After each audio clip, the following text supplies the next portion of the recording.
Inside a huge palace hall, chandeliers hang from the ceiling while light glows softly across the marble walls.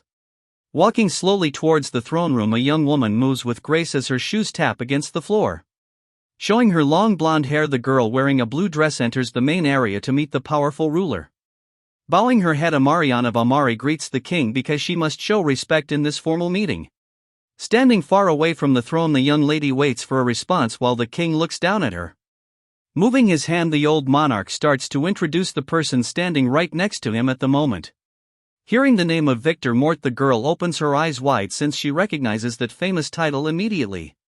Appearing before her is the Grand Duke of the Empire, who looks very tall and imposing in his dark uniform. Known as the Walking Death, this man has golden eyes and a serious face that scares anyone who looks at him. Even in the cold northern lands of the continent, everyone knows the stories about this legendary warrior. Sitting by the fire, the tired soldiers share their food while talking about the many monsters they fought. Gossiping about the ruthless swordsman, the men say that he leaves no one alive when he enters a battlefield. People talk about him with both fear and respect because his power is something that nobody can ever ignore. Facing the Grand Duke in person feels like a dream to Amarian since she only heard rumors about him before. Looking at his handsome face, the girl thinks that this dangerous man is much more beautiful than she expected. Inside the palace, a noblewoman gets introduced as the top knight while the girl looks quite surprised by the sudden title.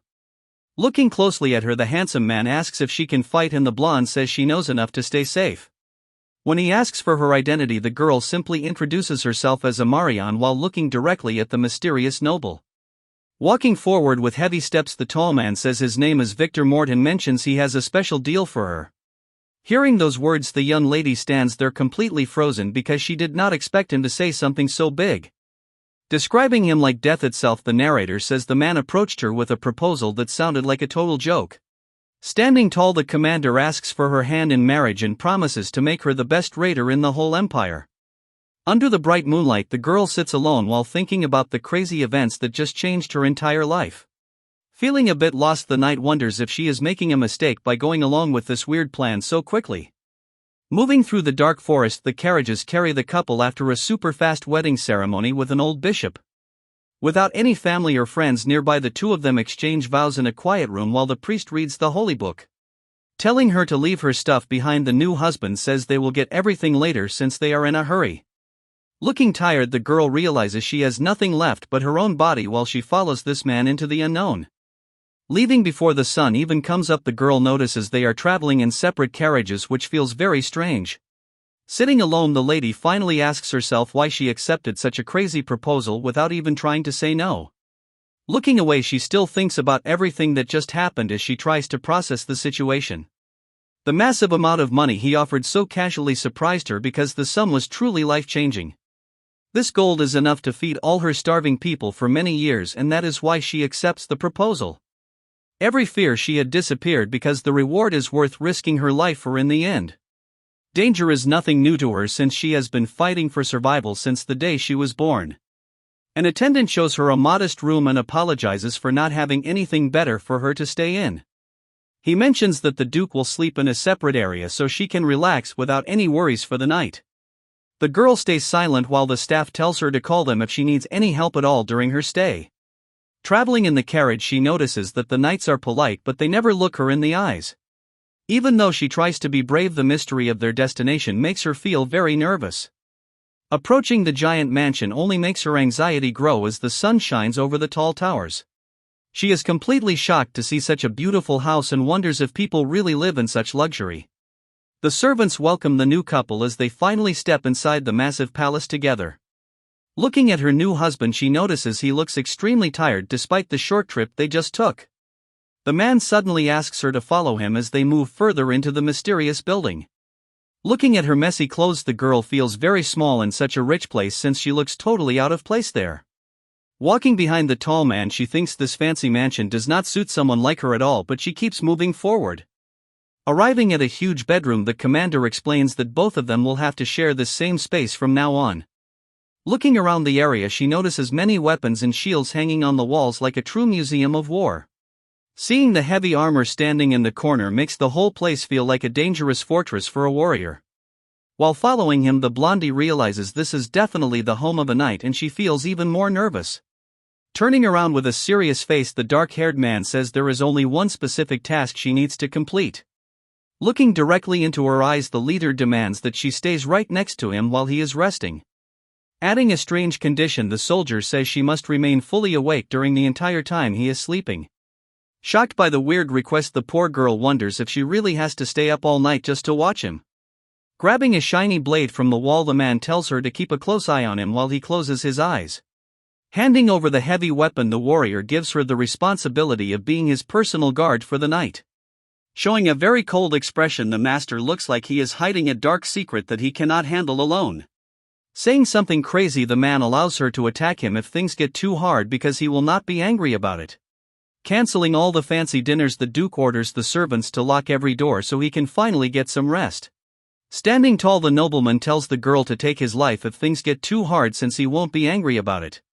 Turning to the staff, the master orders the manor doors locked and cancels the banquet because he needs to rest now.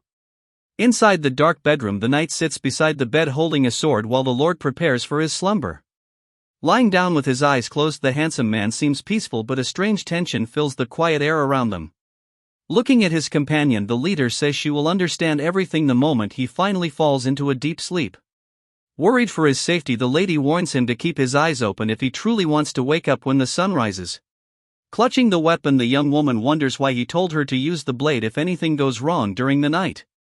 Recalling scary rumors, the commoners whisper that the Duke might be a dragon or even a thirsty vampire after dark. Staring into the shadows, the girl feels nervous because the secrets of this mysterious man are starting to haunt her. Exhaling a soft breath, she tries to stay focused despite the silence of the room becoming heavier with every minute. While the single candle flickers on the wall, the light slowly fades as the night grows deeper and more dangerous. Fighting against her exhaustion, the tired girl begins to doze off while her head drops forward for a quick second. Waking up suddenly, the maiden looks toward the bed to see if the sleeping noble has changed into something scary. Seeing the figure move, the white-haired girl realizes the man is no longer resting peacefully like he was before. Noticing his glowing eyes, the lady whispers his title in fear as the true nature of the master finally reveals itself. The silver-haired girl stands in shock while holding her weapon because she sees the Grand Duke is acting very strange. Duke Mort walks away with his sword and seems to be in another world while ignoring everything around him. Looking at the blade, the young lady realizes that she must do something before things get even worse than they already are. Focusing on his face, we see his eyes are glowing with a weird yellow light, which indicates that he is not himself anymore. Standing there with a vacant look, the man holds his sword firmly and prepares to attack without saying a single word. Suddenly, the warrior moves so fast that the girl can barely react and her eyes widen as she realizes the danger. He swings his blade with extreme force while she screams for him to stop and tries her best to block the incoming strike. Metal hits metal with a loud sound and sparks fly everywhere as the two weapons collide in the middle of the dark room. Glaring at each other during the clash, the girl notices that the fighter has a totally blank expression on his cold face. Observing his clouded eyes, she wonders if the lord is moving in his sleep or if he is under some kind of magic trance. Dodging a powerful horizontal slash, the lady falls to the floor, but she knows he is still terrifyingly strong even like this. Jumping back, she understands that the guy is not coming to his senses, so she decides to keep blocking to survive the fight. Clenching her teeth, the protagonist realizes she cannot hold out for much longer and must find a way to end this madness soon. Moving quickly through the room, the silver-haired girl finds an opening and rushes toward him to deliver a decisive blow. Using her sword hilt, she strikes his neck to knock him out so he can finally rest and stop this dangerous sleepwalking. Holding a large sword, the girl stands over the fallen boy while he lies motionless on the cold floor. Sweating and trembling, she looks completely terrified by the sudden violence that just took place. Gripping the weapon with both hands, the silver-haired lady breathes heavily while staring at her victim. Looking at the unconscious young man, she starts to regret her actions since she used too much strength. Panicked thoughts fill her mind because she fears that the boy might be seriously injured or even worse. Lowering her head, the lady feels a deep sense of guilt while waiting for any sign of life from him. Trapped by her own fear, she sits in a corner because she is too scared to even check if he is breathing. Watching from a distance, the girl wonders what kind of strange monster this person actually is. Resting her chin on her hand, the silver-haired girl wonders what will happen to her after this mess. Suddenly, the young man opens his golden eyes while still lying on the ground in the middle of the room. Slowly pushing himself up, the boy begins to move as the lady watches him with a very careful gaze. Showing a serious expression, the guy looks around while trying to understand where he is right now. Clutching the sheathed sword, the girl stays on the floor while keeping her distance from the waking man. Staring intently, the boy shows his sharp yellow eyes, which make the atmosphere feel very heavy and tense. Hiding behind her weapon, the girl finally asks if the Lord is awake while she waits for his reaction.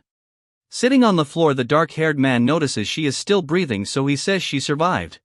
Staring back with her pale eyes, the lady asks if he was actually hoping for her death.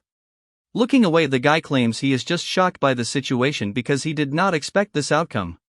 Silence fills the large room while the two characters stand there without saying another single word to each other. Reaching down, the white-haired girl grabs a fancy sword and holds it tight while the man watches her closely. His bright yellow eyes glow slightly as he watches her every move with a very mysterious and deep expression. Telling her she has suffered enough, the man turns around to leave the bedroom so she can finally get some rest.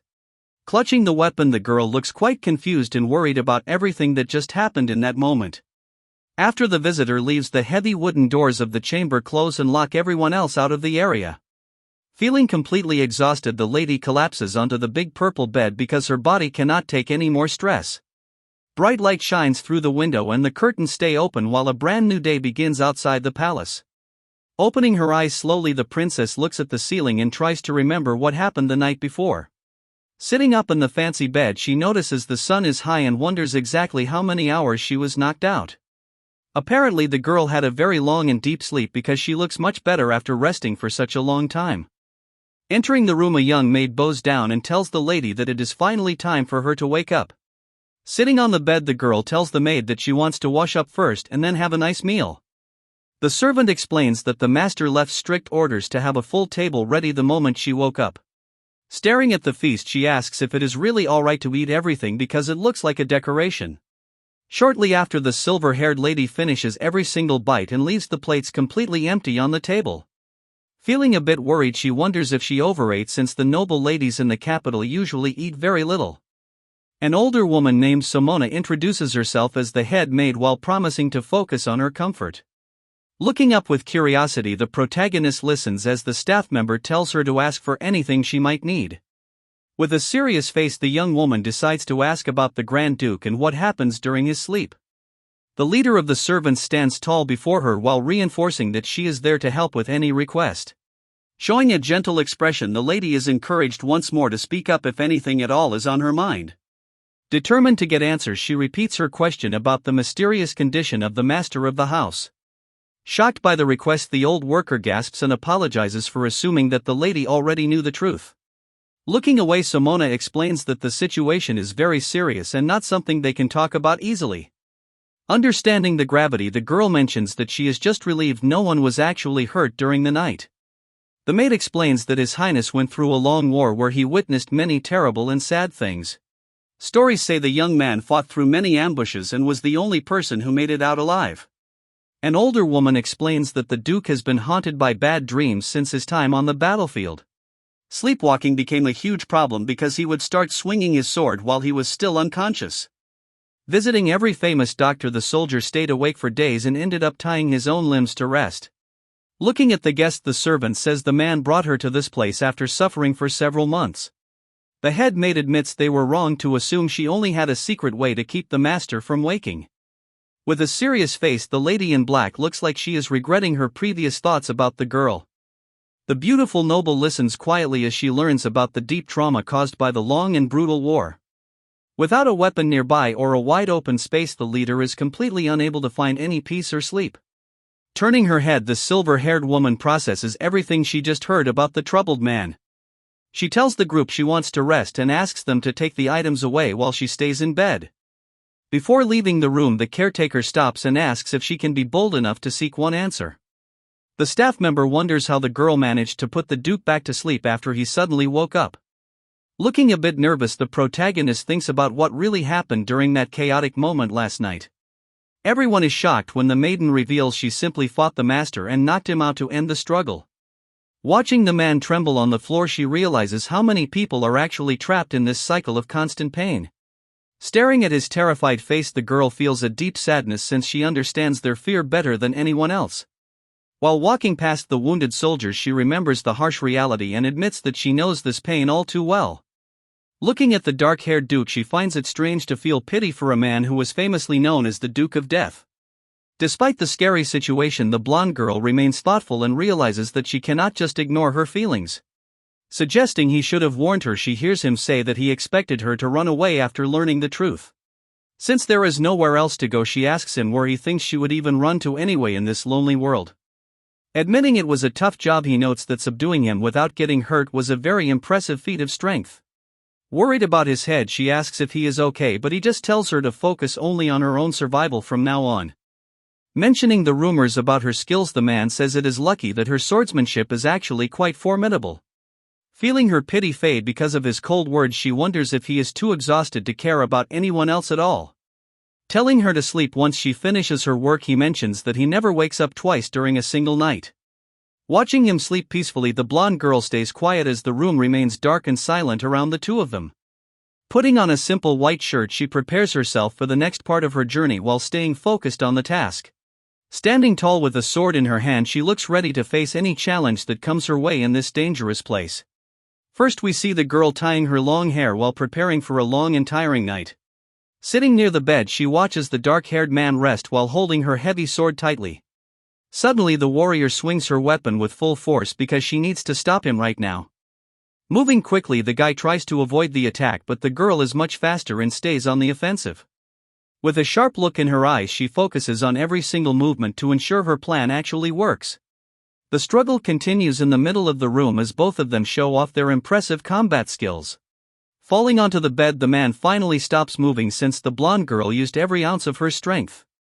Looking at him, she worries that hitting his head so much might cause some permanent damage in the future. Exhausted from the fight, the young woman takes a deep breath while the heavy tension leaves her body. While checking on him, she hears a small groan but remembers his promise about not waking up again.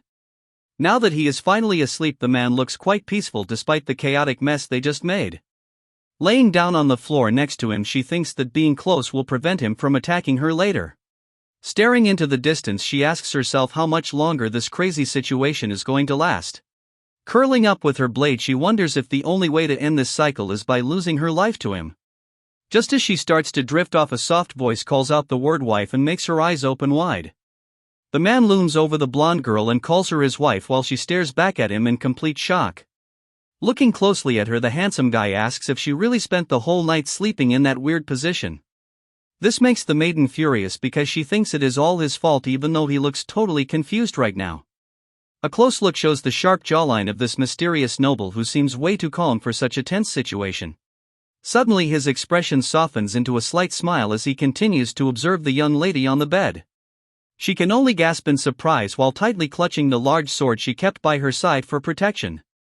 Moving back a bit, he mentions that at least she managed to get some rest during this very crazy ordeal. After she confirms, he suggests they should go eat breakfast together and says he will call the maids over. Surprised by his sudden change in attitude, the warrior watches him closely while still holding her weapon. Without saying another word, the tall prince turns around and starts walking away to leave the large bedroom. She lets go of the heavy blade on the ground as the tension finally starts to leave her body for a moment. Standing up, the blonde woman follows him through the hallway while thinking about everything that happened. They stop in front of a huge painting of an old man who belongs to the legendary and ancient House of Mort. Looking at the gallery, the girl realizes she is now part of a family as old as the entire empire itself. These old portraits show how much wealth and power this bloodline has held for many hundreds of years. Standing in the grand halls, the girl remembers her poor family who had to burn paper just to survive the freezing winter cold. Walking beside the butler, she decides to stop being jealous because it feels wrong while surrounded by the faces of the dead. Floating in the center of the room is a legendary sword used by the family to protect the empire since the start of time. Staring at the wall, she notices that every portrait looks almost exactly like the next person in line throughout history. Thinking about the current master, she realizes he has a scary nickname but possesses a face that is way too handsome. Snapping back to reality, the lady smiles as the old man asks if they should keep going with the tour of the massive palace. Exploring the bright and fancy room, she says yes while following him deeper into the luxurious building. Moving through the hallway, the butler leads the way while explaining the history behind the expensive decorations on the walls. Entering a new area, they see a fancy lounge filled with blue chairs and a chessboard sitting right in the middle of the room. Arriving at the next stop, the servant shows her the armory where many sharp blades and strange potions are kept on shelves. Seeing all the cool equipment, the girl gets super excited and puts her hands together while her eyes sparkle with joy. Turning to the man named Diderik, she nervously asks if it is actually okay for her to touch the weapons on display. Grabbing a heavy sword, she learns that most of these items were part of a collection started by the grandfather of the Duke. Offering a surprising gift, the butler tells her that she can choose any weapon that catches her eye to keep for herself. Feeling confused, she asks if he is sure about this, while the old man explains that the boss gave this order early today. Holding the weapon, she wonders why the man gave her such a big privilege after knowing her for just a few days. Carefully touching the scabbard, the girl reminds herself to stay humble because a knight must always show restraint. The butler notices her interest in the armory and says she seems to prefer sharp blades over fancy jewelry or dresses. Looking surprised, the lady listens as the man mentions how the maids are talking about her great skills with a sword. Smiling, the old man tells her to not be so modest since most knights can't even last 2 rounds against the Duke. Thinking to herself, the woman realizes those soldiers only spar with the master while he is still acting sane. As they start walking, the butler suggests heading toward the gardens, but the girl suddenly stops in her tracks. Turning around, the man asks what is wrong and she explains that a delicious smell just caught her attention. A spread of fresh fruit and warm bread appears, looking much better than any expensive treasure in the world. Sitting at the massive table, the blonde girl is told to speak up whenever she requires anything else for her meal. Looking quite elegant, the lady stays quiet while she processes everything happening around her in this new life. Reaching out with her hand, the protagonist grabs a piece of bread that looks soft and very tasty to eat right now. Staring at the food, the girl thinks a warm loaf of bread is worth more than all the gems and silk in the kingdom. Sitting alone in the large room, she feels happy to eat warm meals, but a weird feeling of sadness starts to follow.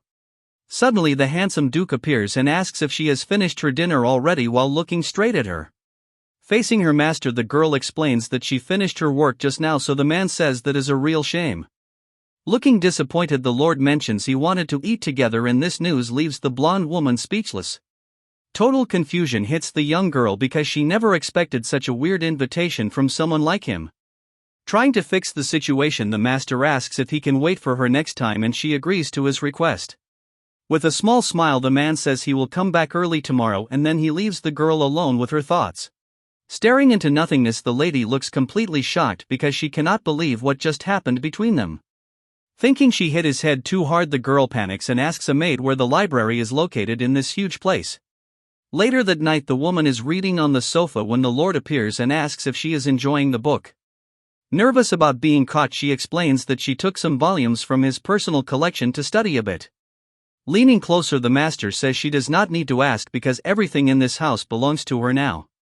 Noticing the medical topics, he asks what she is studying and she quickly hides the book while telling him to rest. Changing the subject, the man asks if she likes the house and she replies that the place is truly amazing. Comparing the homes, the Duke mentions that his castle in the north is even more beautiful despite the cold. Holding the books, the blonde lady remembers that a long winter is just like the place she used to live before. Watching her closely, the dark-haired man promises to take her to those snowy lands when the time is right. The dark-haired man looks at her with a gentle gaze while saying this place is her new home from now on. Hearing those words makes the girl freeze up because she did not expect him to be so welcoming right now. She looks completely stunned and her mind starts racing to figure out what she should do next in this situation. Looking at him lying there, the lady decides that hitting his head is a bad idea because he is acting too nice. Suddenly, the atmosphere changes and she grabs the blanket with a lot of force while preparing for a new plan. The girl climbs onto the bed and begs the guy to just go to sleep so that her struggle can finally end. Her hands grip the fabric tightly as the tension in the room grows even stronger during this weird confrontation. Staring with intense eyes, the blonde lady focuses all her energy on the target right in front of her face. With a quick movement, she lunges forward while trying to take control of the man who is resting on the mattress. The young man looks quite bothered by the sudden attack and sweat starts to drip down his face from the pressure. A loud sound echoes through the bedroom when she finally manages to land a clean hit on the handsome guy. Now the protagonist sits on the floor feeling like a total idiot because she almost choked him out by mistake. Resting for a bit, the warrior girl starts to think about the situation while looking at the person sleeping peacefully. She realizes that his combat style and movements are becoming easier to understand after watching him for so long. Comparing the nights, she feels that taking him down is finally getting easier since they are now on their second day. Walking through the beautiful garden, the blonde lady hears a servant calling her name as she explores the area. Approaching her with a smile, the maid mentions that some fresh snacks just came out of the hot oven for her. Looking at the table filled with treats, the older woman encourages her to try every single cookie and sweet. Staring at the massive feast, the young girl feels a bit lost because everything looks so delicious and perfect. Noticing a small cloth with cute fruit patterns, she learns the other servants worked hard to make her happy. Suggesting a nice gesture, the maid says that a simple thank you would make the workers feel incredibly proud. Feeling a bit confused, the lady wonders if she truly deserves all this special treatment from everyone around her. Quickly correcting her, the servant explains that the entire mansion actually feels very lucky to have her there. Recalling the dark past, the woman mentions that the master can finally rest well now that she has arrived home. Looking at the busy servants outside, the lady realizes that the gloomy atmosphere of the house has totally vanished. Smiling brightly, the maid claims that life in this place will only get better and brighter from this moment on. Hearing those kind words, the protagonist stops to think about the man who owns this huge and fancy estate. Sitting across the table, a handsome man apologizes for missing their previous meals together due to his busy life. Explaining his absence, the guy mentions his huge pile of work and she tells him not to worry about the schedule. Ending the awkward silence, they both agree to finally enjoy their food while the man thanks her for being there. Holding a glass of wine, the girl feels a comforting warmth spreading through her body. Looking around, she sees the servants bringing plenty of food while they show genuine smiles. During a slow and peaceful meal, the two spend their time sharing small stories about their day. Watching him closely, the lady starts to realize that he changed a lot since their first meeting. Even though everything seems fine, the man still carries a dark and heavy mystery within his mind. Training hard with his sword, he shows the body of a true warrior, but his spirit feels completely lost. Falling to the ground, the fighter looks like he is being crushed by the weight of too many memories. Seeing him like that, she finds it impossible to believe he could ever be a happy or cheerful person. Thinking back to her own battle, she only kept her sanity because she fought monsters instead of people. Covering him with a blanket, she reflects on how terrifying it is when humans start killing each other. Later that night, the protagonist stays quiet while focusing all her attention on reading a thick book. Entering the room, the lord notices her hobby and she explains there is nothing else to do while he is away.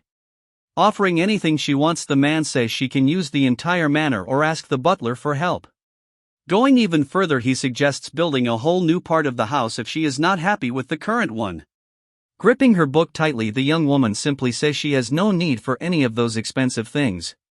Telling the girl to think it over, the man watches her while she responds politely to her master. Lying down on the bed, the handsome noble stares into the distance with a very calm expression.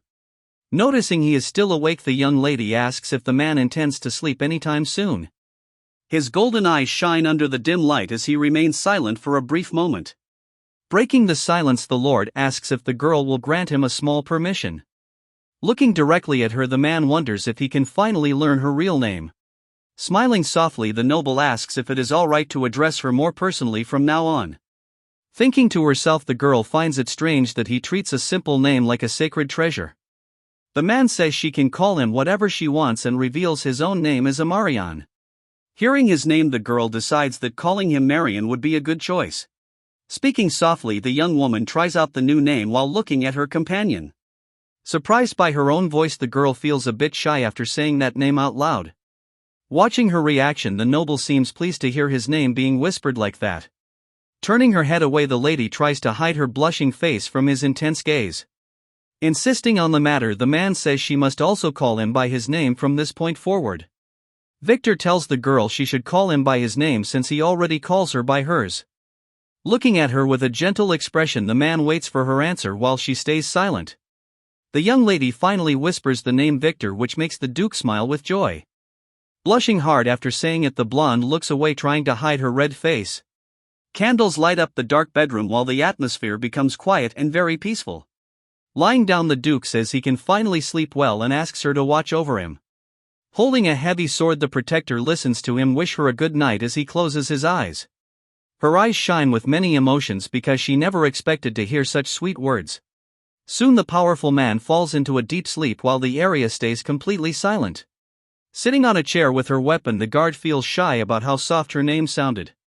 Looking at the big castle, she thinks about how strange and rich this new life feels. Raising a hand to the bright sky, the girl feels the warm sun touching her skin. While reading a book, she wonders if she might get a tan just like the handsome Duke. Thinking about it makes her feel a bit bad because comparing herself to him seems wrong. Suddenly a servant calls for her, saying that the master needs her presence right away. Inside the fancy office, the master sits at his desk while the old butler stands right by his side. Looking very serious, the Duke stares down at some papers while his assistant waits for orders.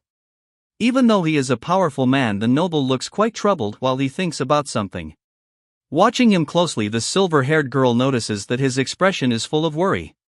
Breaking the silence, the handsome man calls out her name and prepares to say something important. Confused by his tone, the young lady asks if something happened or if there is a big problem. Explaining the situation, the master tells her that she needs to start managing the whole mansion. Looking at the huge estate, he decides it is finally time for her to take full charge of the place. Surprised by the sudden news, the girl listens as he explains that every noblewoman must do this. Trembling slightly, she admits that she only thought her job was to help him sleep at night.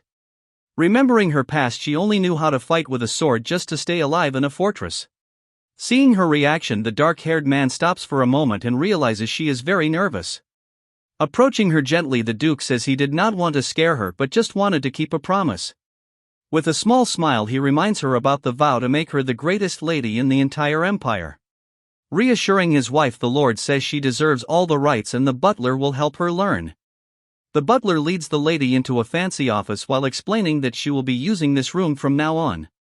Didarik places a pile of thick books on the table and asks her to look through the financial records of the house. He promises to keep handling the math since she only needs to worry about the final choices for the mansion. While talking about the change of seasons, the man asks which color she would prefer for the new summer curtains. The girl starts thinking about curtains and remembers a cold old building from her past life. Back then, those things were only used to stop the freezing wind and snow from getting inside the house. Looking confused, the lady says that wooden planks or monster skins would work as she decides to pick them herself. The old man wonders if there are any other supplies she requires for her daily life in the palace. Thinking for a moment, the protagonist mentions that her current shoes are too big and keep slipping off her feet.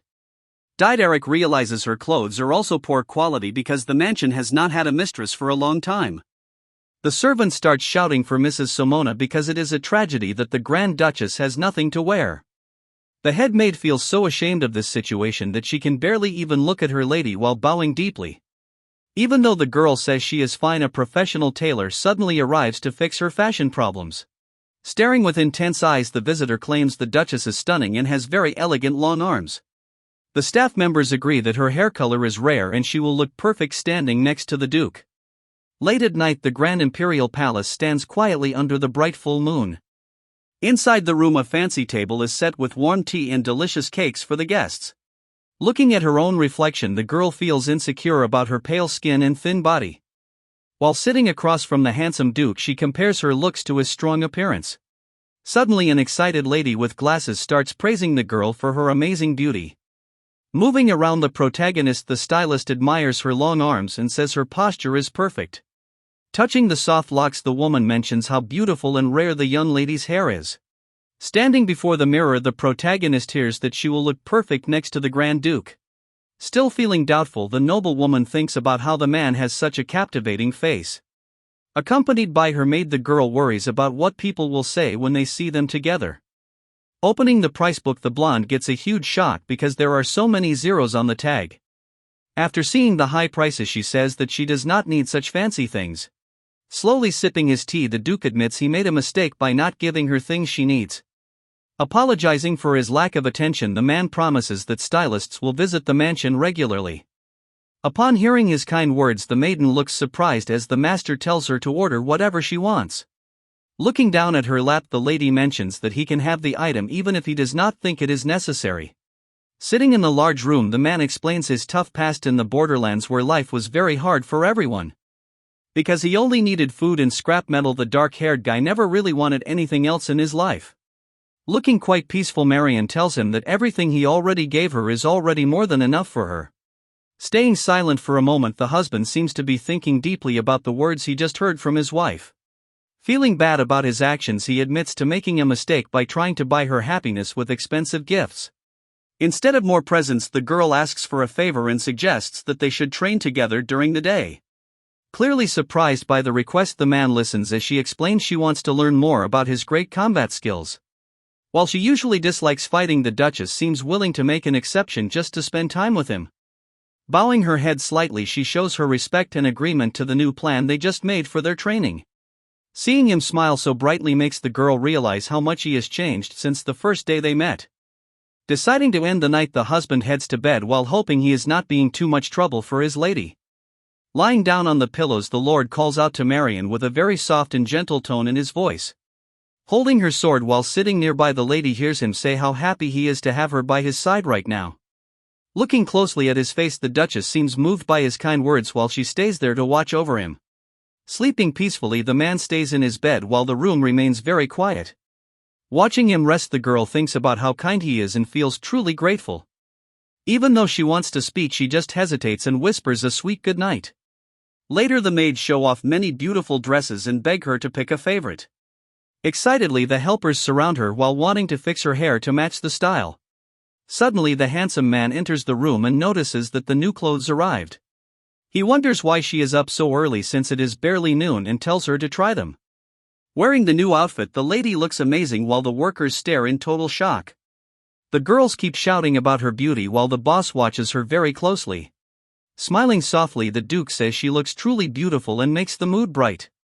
Her eyes start to sparkle because she never expected to hear such a nice compliment. Noticing the nice weather, he asks if she wants to go for a walk outside with him. Moving through the city, the carriage travels along the busy streets while the young woman wonders about their destination. Answering her question, the handsome Duke mentions they are heading toward the training grounds of his own knightly order. Explaining the plan, the man says some guards stay behind in the capital even though most return to their estate. Looking out the window, the lady recognizes the path because this route seems very familiar to her after so much time. Recalling her first days, she remembers traveling this exact same way when she first stepped foot into the large empire. Back then, the girl never imagined she would be traveling this road again while sitting right next to such a powerful man. Arriving at the massive headquarters, the couple hears the loud greeting from the soldiers who welcome their leader home. Stepping forward, the noble husband introduces his beautiful wife to the group and tells them her name is Amarion. Observing their strong bodies, the lady notices that seeing these warriors in person feels different than on the road. The commander proudly claims that these men form the strongest knightly order in the entire kingdom as they stand together. Greeting the soldiers with a polite bow, the blonde lady introduces herself as Amarion of Amari while the men watch her. Staring in total silence, the young knights look completely shocked while the master watches them with his golden eyes. Feeling very nervous, the girl wonders if she said something wrong because everyone is looking at her with such weird faces. Raising his hand, one of the soldiers asks if the Duchess is actually a knight since her greeting was very professional. Realizing her mistake, the maiden panics because she accidentally used a formal knightly salute out of pure habit. Walking through the hall, the blonde corrects her title since she is now a member of the powerful Mort family. Suddenly, a soldier asks if the rumor about her fighting the Duke every single night is actually a true story. Shocked by the confirmation, the guards look at the girl with wide eyes because they cannot believe what they heard. With total confusion, the men wonder how a small girl can stand her ground against such a powerful monster. Pulling her close, the leader says it takes a whole unit to restrain him and tells them to stop scaring his wife. Mocking the situation, a redhead knight says the husband is so obsessed he never lets her leave their bedroom. Telling the man to stop his behavior, the master looks annoyed while his friend keeps laughing at his serious face. Staring at the group, the lady realizes these famous warriors are much more friendly than the scary stories said. Even though they are known for killing enemies, the companions act like close brothers during their short break. Observing her small frame, the funny subordinate wonders how such a delicate person could ever hope to fight him. With a mysterious gaze, the dark-haired man explains that curiosity is the reason he brought her to the training area. In the middle of the large arena, the couple prepares to duel while the other men watch them closely. Before the fight begins, the warrior warns her that beating him while he is awake will be a much harder challenge. Gripping her own sword, the brave girl reminds him that even his sleeping form was a very dangerous opponent. While looking into those golden eyes, the maiden admits that the Duke was never a simple enemy to defeat before. Starting the duel, the handsome Duke lunges forward while calling out to his lady with a confident smirk on his face. Clashing their blades together, the blonde girl blocks a heavy strike while focusing on her opponent's every movement. Moving with incredible speed, the warrior deflects another blow because she knows the man is not holding back right now. Deciding to play the villain, the lady prepares a counterattack while telling the master that she will strike first. Jumping high into the air, the agile girl flips over her husband because she needs to find a better opening to win. Watching him closely, the princess wonders how a man so large can move with such insane speed during the daytime. Realizing he is fully awake, the blonde notices his blade is sharp and every single movement feels very intentional. Sliding across the floor, the girl tries to keep her balance while the sound of their training echoes through the hall. Barely keeping up with the fast attacks, the maiden struggles to block and dodge while the pressure keeps growing. Sweating from the intense effort, the protagonist looks determined since she must prove her worth as a skilled knight. Pushing against his heavy sword, the lady feels his incredible strength and understands why he is called a monster. Looking totally calm, the dark-haired warrior stays focused on the duel as he tests the skills of his new partner. Opening her eyes wide, the lady feels a sudden chill because the intensity of the fight is reaching a brand new level. Swinging her weapon with all her might, the warrior tries one last time to break through his perfect defensive stance. Standing at a distance, the couple stops for a moment while the atmosphere remains tense and full of raw energy. Moving with extreme grace, the powerful man changes direction while holding his weapon during the intense training session. Watching every move, the blonde girl tries to find a single opening, but the master has a perfect defense in this moment. A loud cracking sound echoes through the hall as the sharp blade of the girl suddenly snaps into two pieces during the clash. Raising her hand, the lady admits she lost the duel because her sword could not handle the pressure of the fight anymore. Looking at his wife with a gentle gaze, the dark-haired man shows a small smile while he admires her incredible combat spirit. Fixing her hair, the maiden feels a bit disappointed since there were several more techniques she wanted to test out today. Standing nearby, the younger knights look completely shocked while staring at the girl who just fought their legendary leader. Approaching the blonde, the Duke mentions that the king was telling the truth when he called her the greatest warrior of all. Patting her head, the handsome master looks down with pride because he finally found someone who can match his own strength. Thinking it was just flattery, the shy lady claims that she only managed to block his attacks without actually winning. Swarming the warrior, the excited soldiers start asking many questions about her footwork while begging for some special tips. Allowing the group to talk, the leader tells his wife to spend time with them but warns the boys to not pester the Duchess. Someone mentions they thought the man had lost his mind after hearing that a woman managed to beat him in a real battle. Looking very impressed, the red-haired knight says he doubts anyone else on the entire continent can fight the Duke like that. Agreeing with the praise, the husband admits he was taking the duel seriously, yet his blade never even touched her clothes. Walking through the hall, the knights notice her wild movements while mentioning she comes from the northern land of Amari. Hearing about her home, the soldiers realize her rough style makes sense because that place is a constant battlefield.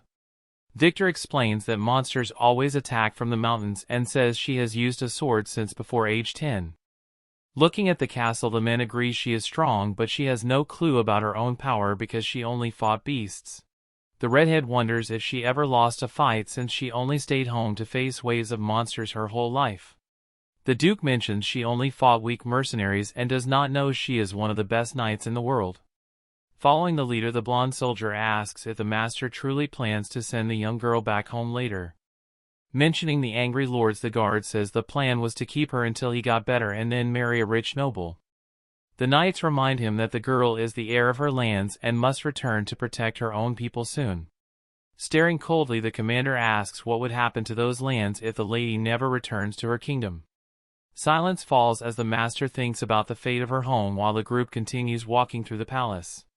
Victor insists that if she is truly the heir, they must let her go eventually or the territory will surely fall apart. Lowering his gaze, the powerful man seems to be hiding his true feelings about losing the person who helps him rest. Facing his men, the Duke asks why he should care because he paid a huge price and she chose to stay by his side. Suggesting a yearly payment to her land, the boss leaves his soldiers shocked while they shout his title in surprise. Looking at her with a serious gaze, the powerful Duke decides she belongs to him because she is a true equal in a fight. Observing her closely, he notices the worn-out dress and rough hands that make her look nothing like a typical noble lady. Even in that simple outfit, the girl keeps her posture perfectly straight while her thin arms remain steady and strong. Staring into those fierce eyes, the man realizes she is a master with the blade and a rare gem he never expected to find. Watching her walk away, the cold warrior makes a silent promise that he will never let her leave his side ever again. Sitting on a garden bench, the blonde lady reads a book while the butler mentions that the social season is coming soon. Smiling kindly, the old servant explains that nobles will soon gather for big parties to mingle with one another in the sun. Looking a bit worried, the girl asks if she must go, and the man confirms she needs to be seen as the new Grand Duchess. The butler explains that her house is the highest rank, so no one will look down on her during these fancy royal events. Thinking about the rules, she asks if she can just sit and meditate, but the servant says she cannot just ignore everyone. Asking about her husband, the lady learns that the Duke will be very busy with other meetings for quite some time now. Since she was a knight, the butler suggests that Madame Somona should teach her how to act like a proper noble lady soon. Suddenly a memory appears of her younger self being told to stand tall with dignity while she was just a small child. Watching her mother move with grace, the little girl hears that she must be like a flower swaying in a gentle breeze. Her mother insists that a perfect lady can find a good marriage and finally escape that cold and miserable life forever. Crying out to the heavens, a woman lies on her bed while begging to finally leave this hellish land behind. Lying in the cold snow, a wooden sword represents the strange desire of a young girl to learn how to fight. Clinging to her mother, the small child begs for lessons while the woman scolds the knights for allowing such a thing. Looking very stern, the lady reminds everyone about the dangers of Amari and the horrors waiting beyond the walls. Fearing the green goblins, the mother hugs her daughter and decides to stop teaching her how a noble girl should act. Standing tall under the rain, the dark castle looks gloomy while the protagonist thinks about the rules of high society. Appearing behind her, the handsome Duke says a rough imitation of noble manners is more than enough for him. Thinking about her new title, the blonde lady realizes that no one would ever dare to judge the wife of a powerful man. Looking a bit confused, the warrior wonders why his companion is acting so strange during their quiet time together. Known as the greatest knight on the continent, the commander stands tall while carrying the weight of his great honor. Promising to do her absolute best, the young woman stares at her husband while he tells her there is no need to worry. Feeling a deep ache in her heart, the lady watches the soldier suffer through a living hell inside his dark dreams. Holding her blade, the girl thinks she would rather study medicine since that could actually help her partner heal. Looking down with a soft smile, the master tells the girl she looks just like a little wildcat while sitting like that. Caught off guard by the weird nickname, the maiden looks up in shock as she wonders what the man really means. Leaning in very close, the Duke mentions how the girl looks so small while she is curled up like that right now. Looking back at him, the lady notices his bright yellow eyes and wonders what he is thinking in this quiet moment. Staring with an intense gaze, the man looks like he is ready to show his sharp claws at any second during the talk. Placing his large hand on her neck, the warrior makes the girl feel nervous while she continues to hold her heavy blade. Looking confused, the blonde lady asks if his eyes are actually yellow because they look just like hers at the moment. Standing tall with a small smile, the Lord says they have much more in common than she previously thought before today. Outside, the rain falls on the huge castle while the master tells her to put him back to sleep again tonight. Lying down on the soft bed, the tired noble prepares for his rest while the girl remains by his side to watch him. Sitting alone in the chair, the maiden thinks about how he moved so close and almost made her jump from surprise. Staring at his intense gaze, she thinks his eyes are as bright as the midday sun while they shine in the dark room. Looking down at her sword, the girl feels like her own reflection is as dull as the moonlight on a hazy evening. Watching the rain from the window, the lady waits for the night to pass while she keeps her weapon ready for anything. Pulling the heavy curtain shut, she tries to block out the world so they can focus on the difficult task ahead of them. Realizing they are not alike at all, the warrior knows those beautiful eyes will soon lose their focus once he is asleep. Just as happens every single night, the man begins to move while he struggles with the dark dreams inside his head. Holding his hands tightly, she thinks about the scary darkness that haunts the dreams of her new husband every night. Sitting on the bed, the lady feels a deep sadness for this powerful man while he struggles through his hidden pain. Gazing down at him, the girl remembers the stories of pure white snow that used to fall in her home long ago. Listening to the wind howl outside, the silver-haired lady recalls a soft lullaby she once heard during the cold winters. Looking at his peaceful face, the knight wishes the scary thoughts away like a star shining over a very dark pond. Praying for a dreamless rest, the woman stays by his side so the quiet night can finally wrap itself around him. Waking up to the bright morning light, the girl opens her eyes and wonders if the master is already gone for the day. Resting on the mattress, a very strong and muscular man greets her while showing a calm and relaxed expression. Noticing her presence, the handsome duke mentions that she rose much earlier than he expected this morning. Staring in total shock, the maiden can only hide her face because she did not expect to see him like this so soon. Seeing the lord without a shirt on, the lady gets very flustered and asks why he is not wearing his clothes yet. Blushing deeply, the girl realizes he is still in the room and asks why the soldier has not left for his work yet. Explaining himself, the duke says he waited just to talk to her because he wanted to spend a moment together. Watching his perfect body, the warrior asks Victor to stand up for a second while the man looks quite confused. Reaching out with her hand, the protagonist grabs a piece of fabric while preparing for the next task of the day. Clutching the soft fabric of his shirt, the girl looks up at the tall man while he watches her with a curious gaze. Realizing she is still holding onto him, the blonde warrior keeps her eyes fixed on his chest as she stays frozen in place. Covering his mouth, the handsome duke asks if she thinks he is actually wearing a corset underneath those loose clothes. Reaching out with both hands, the lady panics and offers to fix the mess she made while trying to stay calm. Laughing at her sudden reaction, the master finds the situation very funny because his wife is acting so flustered. Grabbing her small hand with his own, the warrior creates a very intense moment between them inside the quiet room.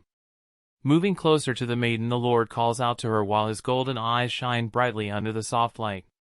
Smiling with a bit of mischief, the duke asks if she remembers being the one who reached for his hand first last night. Leaning down to her level, the man admits that this small girl flusters him more than fighting an army of dozens of orcs. Entering the hall, a new man with red hair bows low while greeting the royal couple with a very formal and polite tone. Kneeling on one leg, the stranger introduces himself as Kaltz of Denion while showing his respect to the young duchess. Telling the knight to rise, the lady listens as the red-haired man wonders why she looks so tired and worn out today. Explaining her situation, the blonde mentions that the hard etiquette lessons for the social season are taking a huge toll. Standing next to the visitor, the old butler explains that this man will be her personal escort during the entire season. Looking completely shocked, the princess learns that every noble lady must be accompanied by a knight from her own house.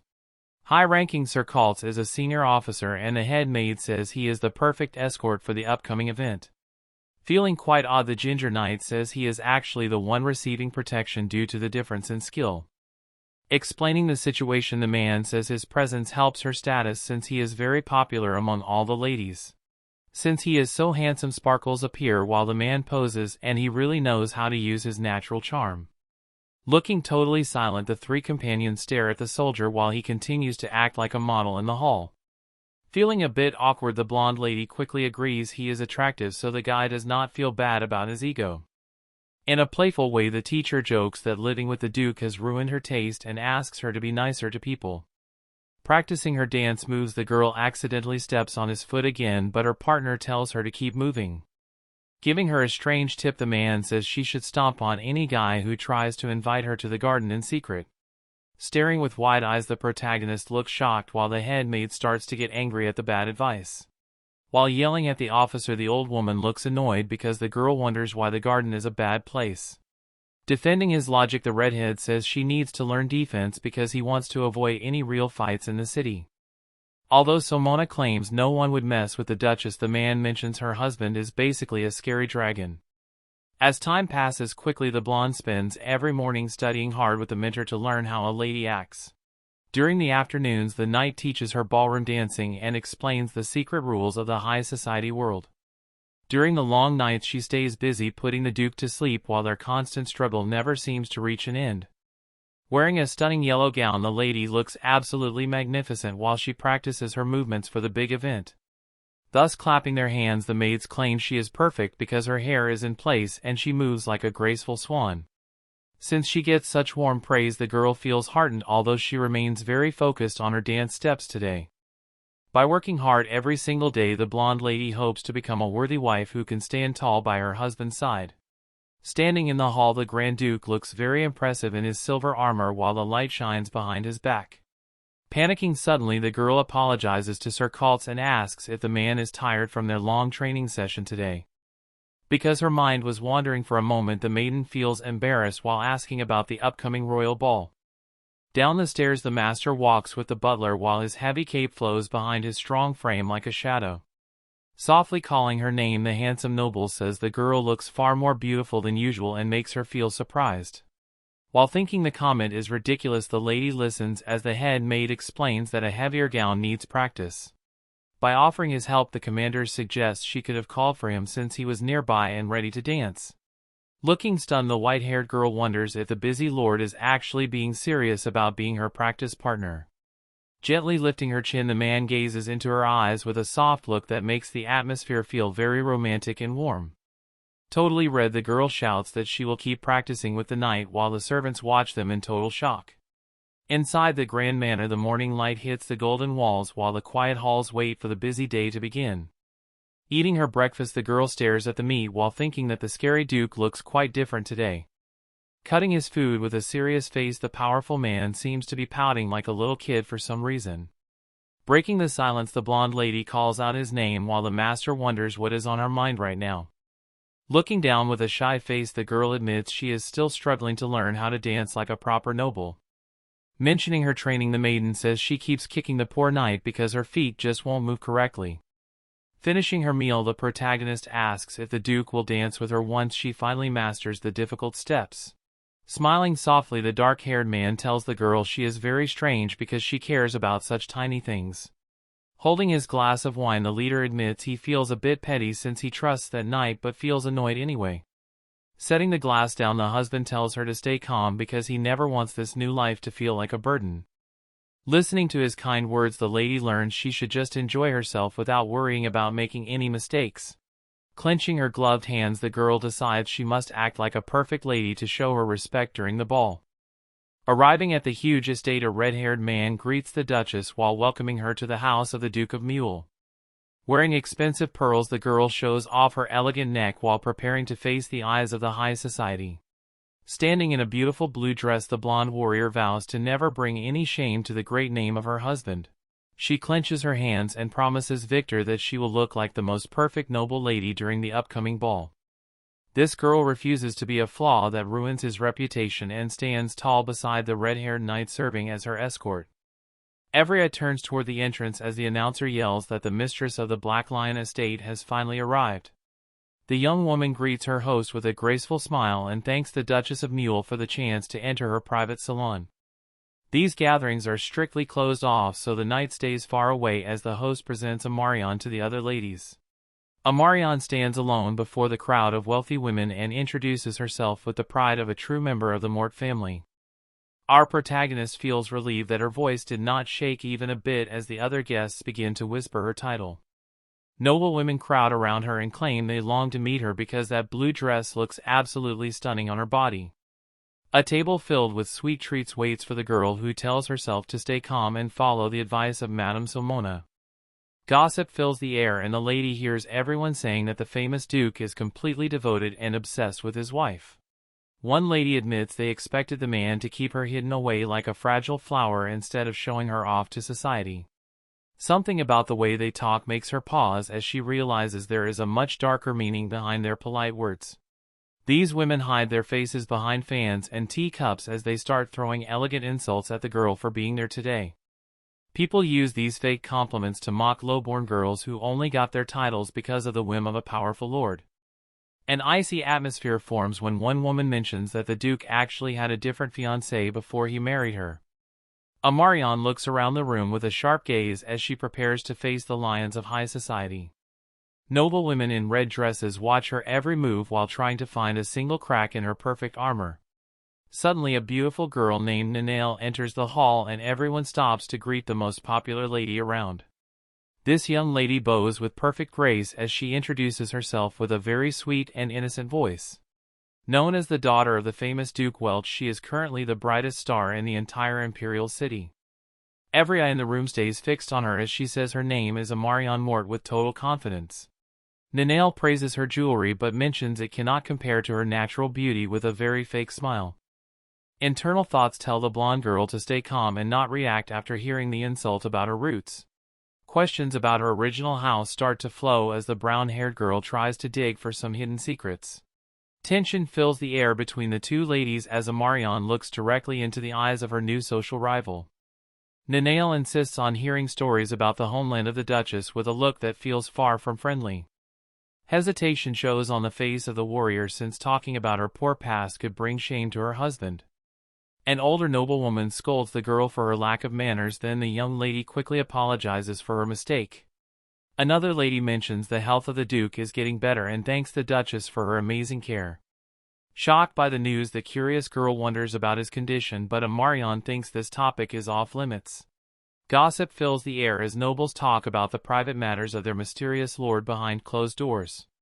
Rumors spread that the Duke already had a fiancé before this girl arrived with her shameless attitude. These people know she only came to the Empire because of the Master's legendary insomnia and nothing else. Amarion wonders if everyone sees her as just a tool bought to make Victor sleep through the dark nights. She looks at his handsome face and remembers how intense their nights together have been since she arrived. Every night was a battle against a sleeping monster who never even realized they were wide awake. Peace only comes after a hard struggle, and now the man rests as if nothing happened at all. A title as a count's daughter from the poor frontier is basically a joke in this fancy city. Her hands are more suited for a mercenary band than for the soft life of a high-ranking imperial lady. Despite her rough past, she now holds the highest rank as the wife of the most powerful man alive. This stunning floral gown makes her look like a true queen even if her heart feels very heavy. The girl sits among these noble sharks in a waking dream as every movement is being judged. Hidden behind their fans, the women use their eyes and lips to tear her reputation into tiny pieces. Colt stands by her side as those nasty whispers claim that a girl like her does not belong here. The lady enters the ballroom and starts to look forward to the dance after practicing with her escort.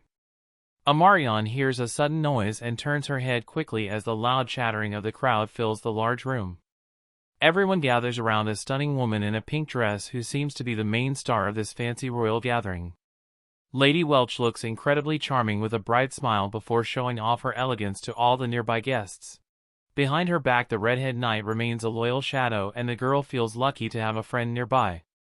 Mean rumors fill the hall, and the young lady knows any mistake will definitely reach the ears of her protector.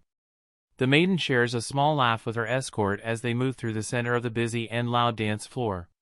Suddenly, a shocking rumor starts to spread about a former fiancé who once held the heart of the powerful Grand Duke. Alone on the sofa, the blonde warrior wonders if her knight would actually fight for her in a real social crisis. Whispers say that Victor and Lady Welch were once sweethearts, and the atmosphere feels very heavy and cold.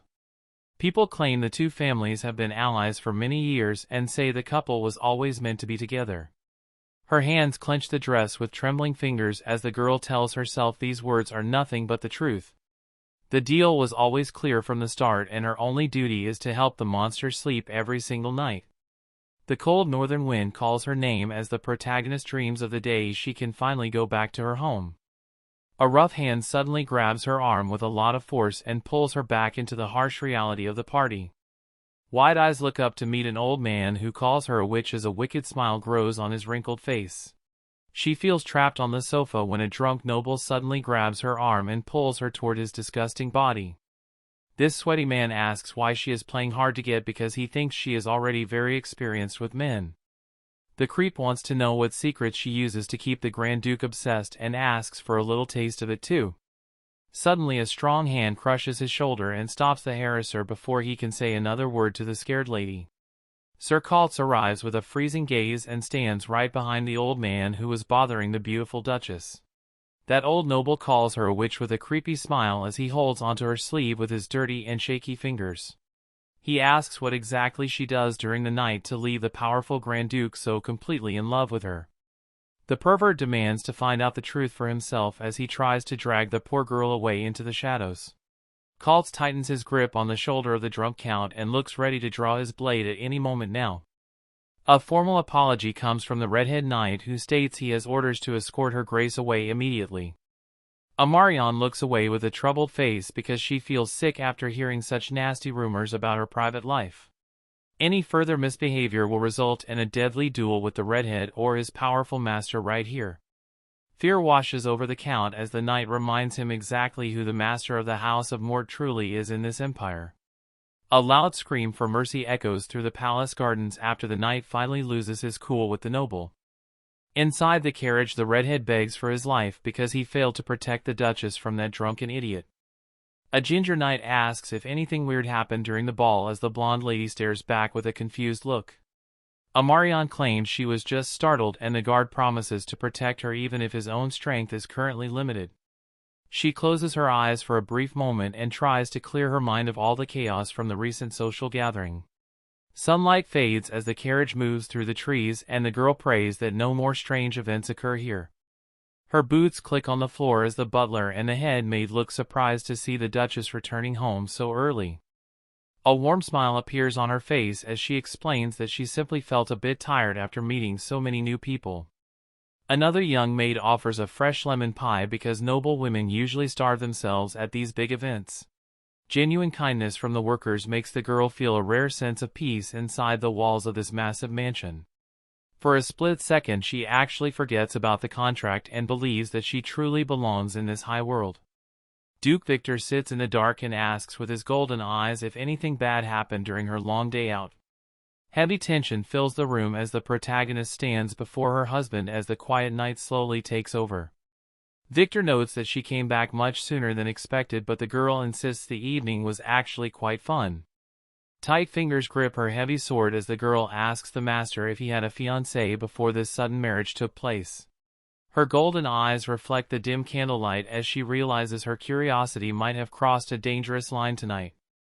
Every word feels heavy as the warrior takes back her question since she knows she is just a temporary wife in this house. Victor looks down at his wife with a soft gaze as he finally feels a sense of deep relief after the long day. His large hand rests gently on her hair as the Duke admits that thoughts of her occupied his mind during the entire meeting. Such gentle warmth makes the girl wonder if she really deserves this sudden and unexpected kindness from the master of the house. The lady closes her eyes and suggests that the noble should rest early tonight since his wife is clearly very exhausted. Moonlight shines through the tall windows of the manor as the candles flicker against the ancient statues in the hallway. This brave guardian grips her blade in the corner while the powerful commander finally drifts into a quiet and peaceful slumber. Outside the mansion, a green carriage waits on the grass as the servants gossip about how tired their lady looks lately. Somona worries about the Duchess because she works all day and fights a literal monster in the bedroom every single night. Everyone notices that the symptoms of the master are actually improving thanks to her constant and loyal presence. A small box opens to reveal a row of colorful and delicious pastries that look like a sweet dream for any hungry person. Our red-haired knight claims his personal chef worked very hard to create this special treat just for the princess. Her eyes focus on the sweets with curiosity as she wonders if she should actually accept such a fancy gift from the man. Kaltz mentions that everyone in the manor is terribly worried because the girl has barely touched any food in several days. Amarion finally asks if the rumors about a woman named Lady Welch being engaged to the Duke are actually true. Silence fills the air as the redhead looks stunned because he realizes the secret gossip finally reached her ears today. Kaltz notices her mood and mentions she must have heard some idle gossip about the past. Duke Welch supplied the front lines and demanded a marriage deal for his daughter in exchange for aid. The young lady realizes the previous engagement was officially dissolved a long time ago.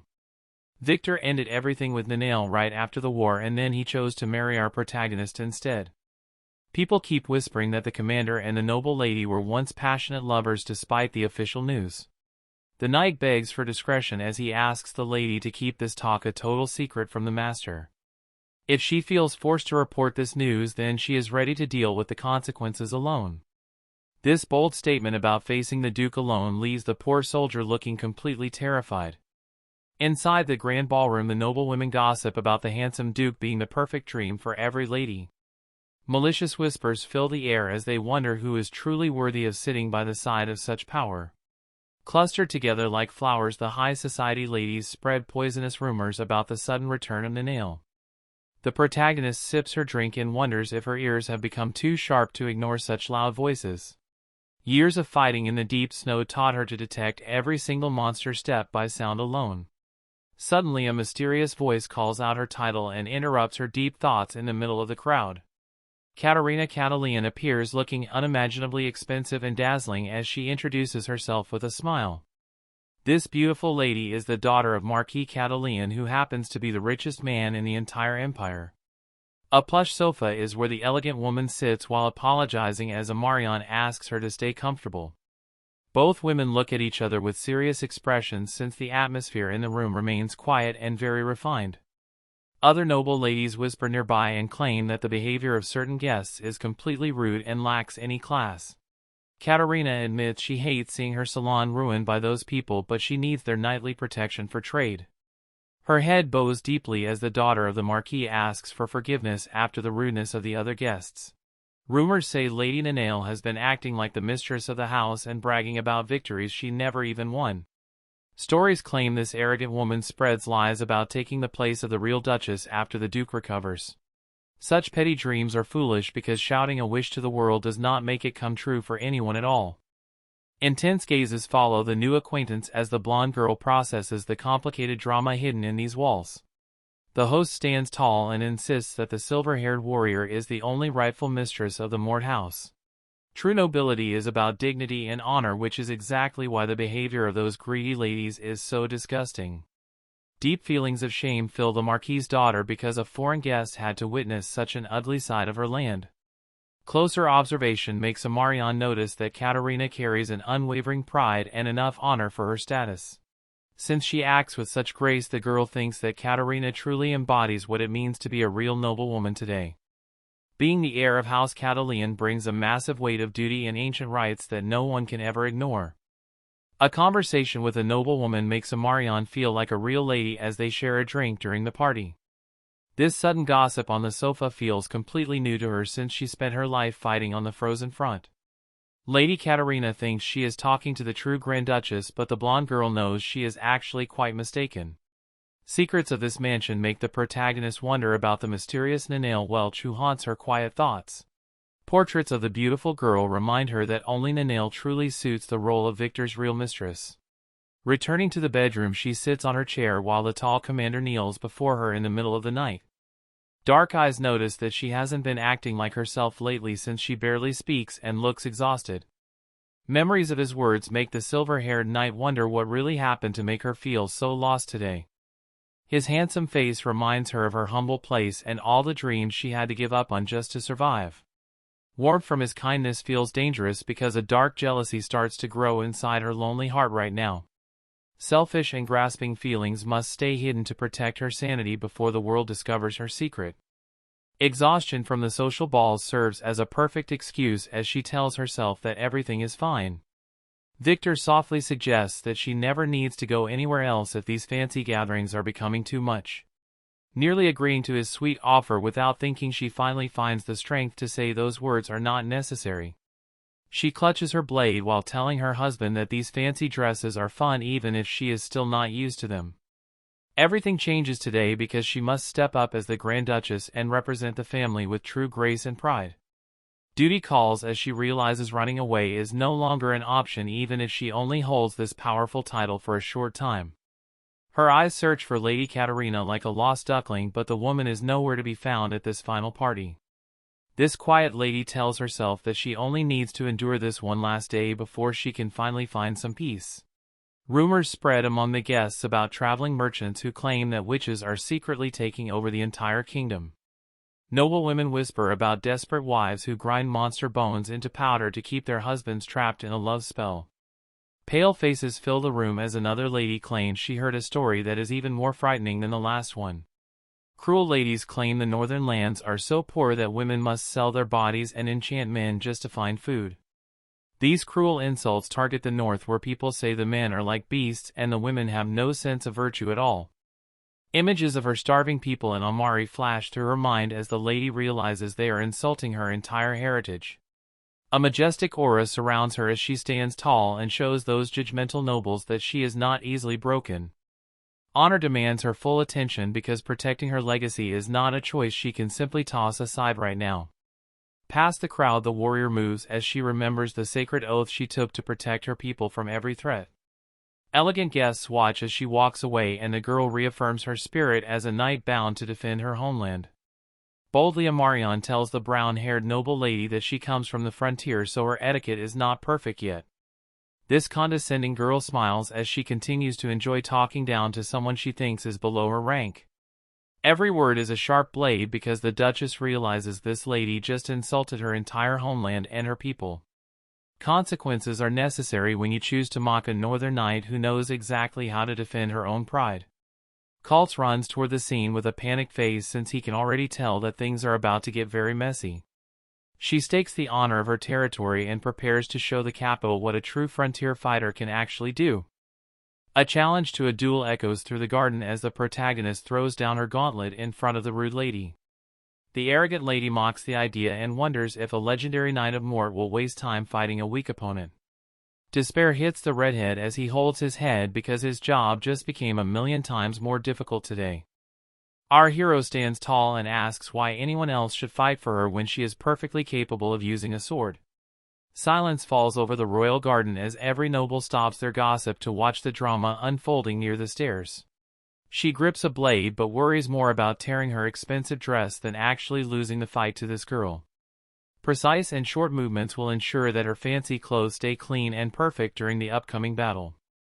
Redhead Kaltz admits that duels are a common way to settle disputes, even though this specific one is quite wild. Her face lights up with a smile as she tells him to relax since she will handle the explanation to Victor later.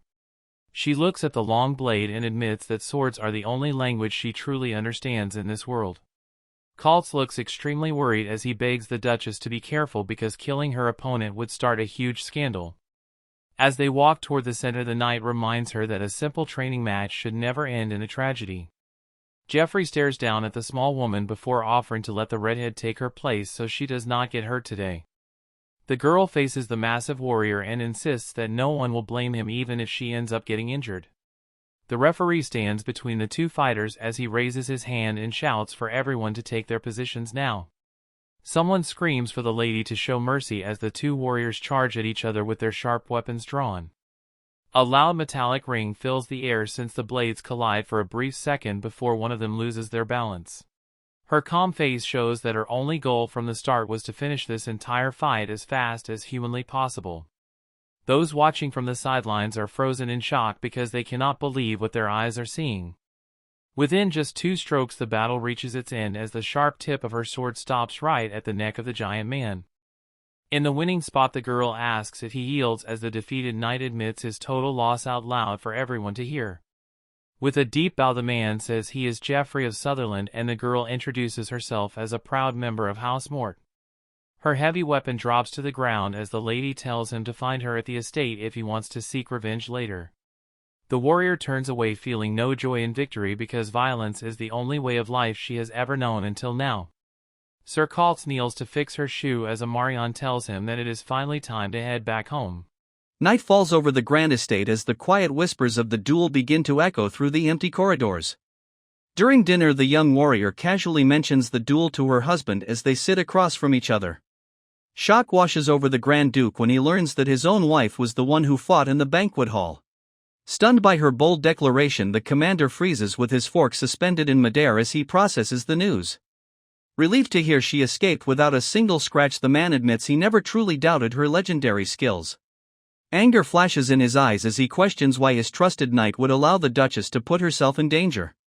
Seeking more details about the chaotic event, Victor demands to know the exact identity of her mysterious opponent. She calmly reveals that her challenger was none other than the elite knight named Geoffrey of Sutherland. This shocking name makes the Duke realize that the defeated opponent is actually the escort of Lady Nanail Welch. Without any hesitation, the silver-haired girl explains that she directly targeted the arrogant lady herself. Ready for the worst, she confesses her willingness to accept exile back to her icy homeland as her ultimate punishment. Instead of showing anger, the gentle husband reassures her that her safety is the only thing that truly matters to him. Servants pile delicious food onto her plate as Victor insists she must replenish her strength after such an intense day.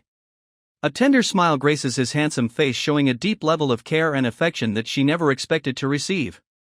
Wide golden eyes stare back in absolute disbelief as the fierce warrior struggles to comprehend his heartwarming response.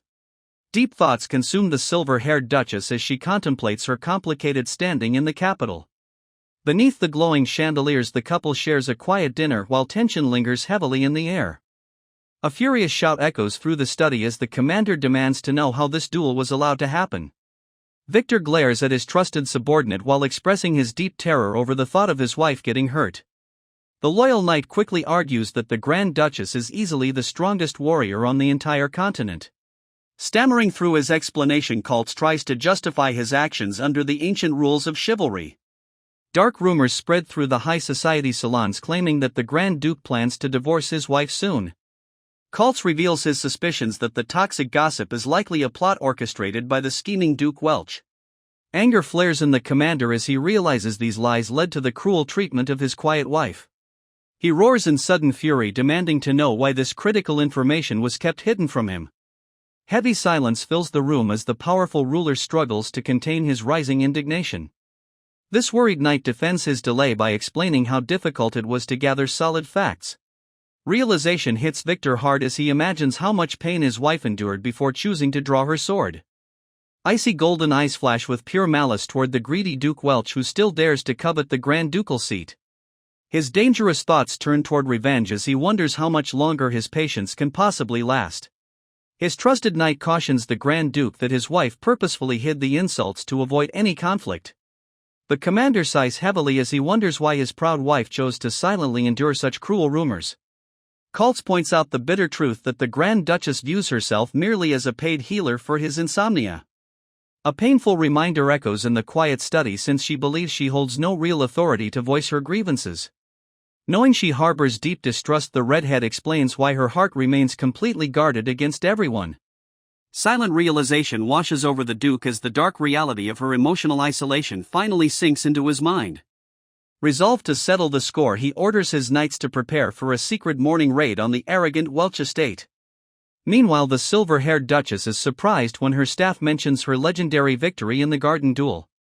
An excited maid eagerly reveals that the entire mansion is celebrating the sudden defeat of the rude capital challenger. Lady Katerina quickly reprimands the talkative servant for speaking so casually about such a dangerous scandal. Looking down in deep silence, the Duchess contemplates how her bold actions are already transforming her reputation. Sitting alone, the Duchess tries to dismiss thoughts about the former fiancé of her husband frequenting the grand estate. The head maid Simona quietly approaches the pensive Duchess to break her deep train of thought. With a sudden bow, the loyal maid offers a sincere apology for failing to shield her mistress from Lady Welch.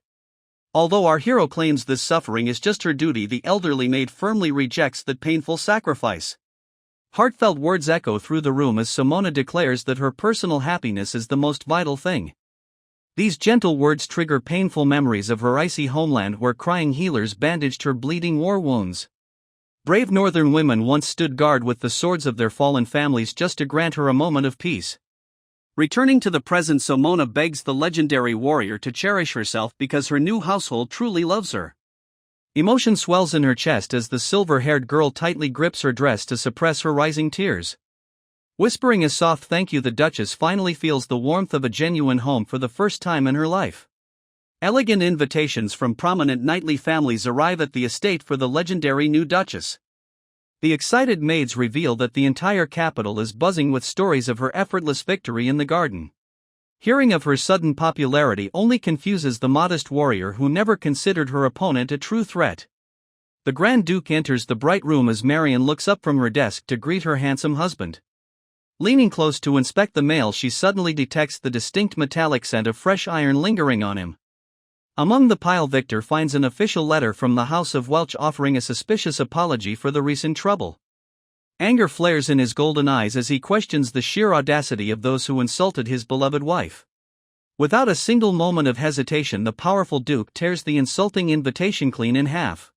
Shock washes over the young Duchess as she wonders if she is truly allowed to ignore such an official request.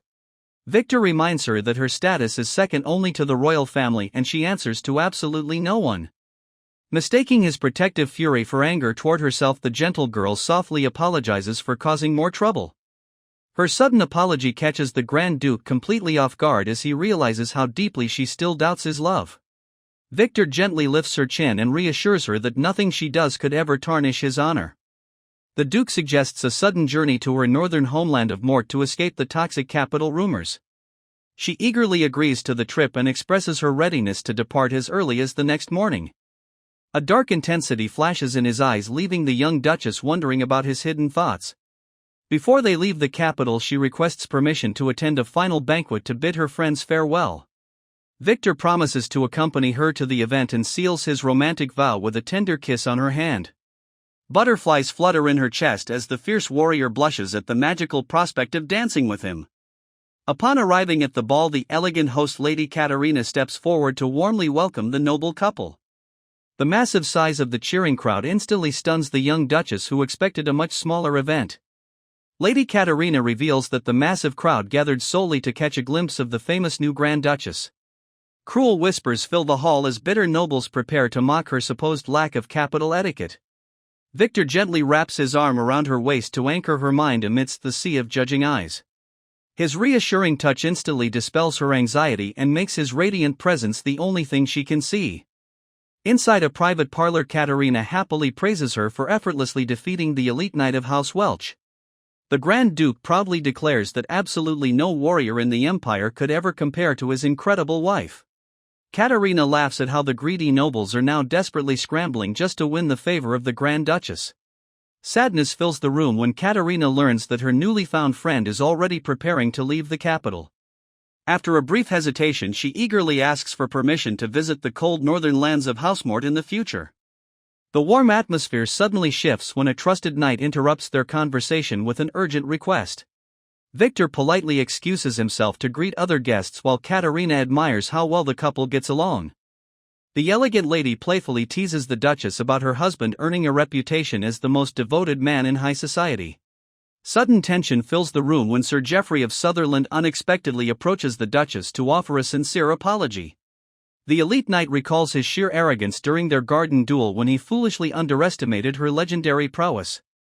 Marion calmly reassures him that both of them were simply defending their honor as true warriors during that fateful clash. Relieved by her grace, the knight praises her incredible sword skills before asking if she would train his own men in the future. Katarina explains that the entire Knight Order is absolutely desperate to learn from the strongest warrior on the continent. An icy voice suddenly cuts through the air as Victor appears from the shadows to swiftly reject the bold training request. Terrified by the Grand Duke's dark presence, the trembling knight bows deeply while trying to justify his presence at the banquet. Victor delivers a cold reminder about the fallen House of Welch, leaving everyone in the room completely paralyzed with fear. The powerful commander firmly declares that his wife must prepare to depart for their northern homeland without any delay. Observing the interaction, the young Duchess wonders why the elite knight is so utterly terrified of her gentle husband. Victor coldly notes that the knight would have faced her on the eastern battlefield. Overwhelmed by the pressure, the sweating knight quickly apologizes and retreats. Marion stares up at her husband, still trying to understand his intense protective nature.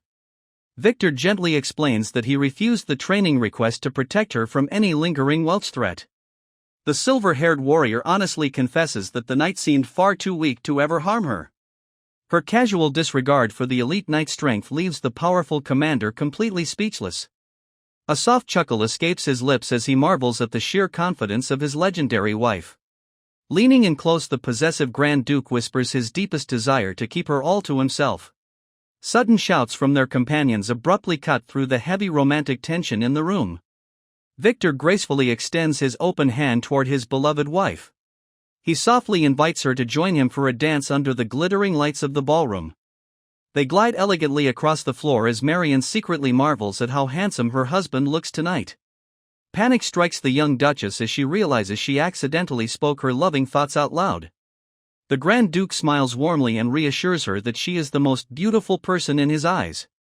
This sweet declaration leaves the fierce warrior blushing red with pure embarrassment. Marion realizes this beautiful dance will sustain her heart for a long time to come. She cherishes these precious memories even if she must eventually return to her northern homeland. The Grand Duke suddenly breaks the silence by addressing the rumors about Nanale Welch. Victor firmly states that his past engagement is over and can never be revived. He addresses the gossip about her once being his beloved sweetheart. The commander warns that she might despise him if she ever learned the dark truth of his past actions. Meanwhile, the silver-haired Duchess happily socializes with the welcoming ladies of the banquet. From across the room, Victor watches his beautiful wife with a cold and calculating gaze. An elegant lady approaches the Duke, noting how deeply his wife seems to adore him. The lady remarks that sleeping next to such a dangerous man would be like sleeping next to death itself. She knows the Grand Duke possesses the terrifying power to obliterate anyone who crosses his path. Shifting the topic to business, she reveals that the Welch family has completely locked their gates. Victor coldly explains how he forced the arrogant Welch house to realize their true place in the empire. Dark energy swirls around the ruthless commander as he claims sparing their lives was a grand act of mercy. The sheer ruthlessness of his words leaves the noblewoman utterly frozen in silent terror. The noblewoman confesses her initial curiosity has blossomed into deep respect for his uniquely strong wife. She recalls how the gentle Duchess previously lacked the political power to defend herself in the toxic capital. Victor attempts to steer their quiet conversation back to business, but his companion remains focused on his wife. She passionately praises the silver-haired warrior for silently enduring insults until her beloved homeland was threatened. The noblewoman reveals that many elite knights in the capital already secretly admire her from afar. Golden eyes flash with intense possessiveness as the powerful commander coldly admits he is well aware of their admiration. Victor chillingly declares that he will hide his precious wife away from the greedy eyes of the capital and everyone else. He abruptly ends their discussion and orders her to negotiate any future business contracts with his retainers. The noblewoman watches him leave, completely stunned by the terrifying intensity surrounding the legendary couple. Later, in the quiet safety of their private chambers, the Grand Duke asks if she desires the glittering jewels from the party. Marion smiles softly and admits she never expected a noble gathering to be so genuinely enjoyable. A sudden shadow falls over his handsome face as the Duke softly offers a sincere apology to his beloved wife. Realization strikes the young Duchess as she understands her husband has finally discovered the insults she endured. Marion clutches her sword tightly as Victor insists she has absolutely nothing to apologize for in this situation. Looking at her with unmatched intensity, he reminds her that his only true desire is to have his wife safely by his side. A strong hand suddenly grips her arm with desperate intensity. The sudden touch startles the young Duchess as she turns to face her husband. Victor pulls her into a deep embrace, promising to never let her go. He admits his desperate struggle to find her after his recovery. The powerful Duke vows to block any attempt she might make to leave him. His ultimate vow declares that his very life and everything he possesses now belongs to her. Whispering with intense desire, the Grand Duke begs her to stay by his side forever. This simple permission to remain at his side fills her heart with pure joy. Marion reflects on his terrifying reputation as the ruthless walking death of the empire. The legendary warrior remembers how she used to laugh at such wild rumors of monsters and kings. Looking down at his sleeping face, she marvels at how gentle and beautiful he truly is. Deep torment seems to linger within his heart like a lost soul wandering the dark. Marion stands ready with her blade as the Dark Duke slowly approaches her in the quiet room. An elegant strike cuts through the air as she tests his legendary reflexes. Victor falls back onto the plush cushions, staring up at his fierce and beautiful wife. Marion silently notes how unusually vulnerable her powerful husband appears in his deep slumber. A bittersweet memory reminds her that the weak are always the first to vanish from this cruel world. She gently reaches out to clasp his hand to offer quiet comfort to his troubled soul. The silver-haired warrior resolves to stay by his side and protect him for a very long time. The grand mansion buzzes with activity as servants scramble to prepare for their long journey back north. Headmaids issue urgent commands to pack precious jewels and heavy cloaks for the harsh northern climate. Marion overhears the servants arranging to leave some clothes behind for her eventual return to the capital. She accidentally bumps into a startled maid while lost in her warm thoughts of returning to the capital. She decides to step outside after changing into comfortable traveling clothes to avoid getting in the way. Sir Kaltz greets her warmly on the steps and notices her wandering alone through the busy estate. He politely invites her to inspect the Night Order training grounds while they finalize their travel plans. Seated inside the parlor, Sir Kaltz voices his concern that the knights might lose their discipline without the Duke present. His expression suddenly grows intensely serious as he prepares to deliver a crucial warning to the Duchess. The loyal knight explains that Victor is so desperate to please her that he would gladly fetch the head of the Emperor himself. Marion listens in absolute shock as Kaltz reveals how deeply his master is racked with guilt over her hardships. Marion gently explains to the stunned knight that her husband's demanding behavior is not a burden to her. She casually mentions how vulnerable Victor becomes at night, leaving Sir Kaltz completely dumbfounded by her perspective.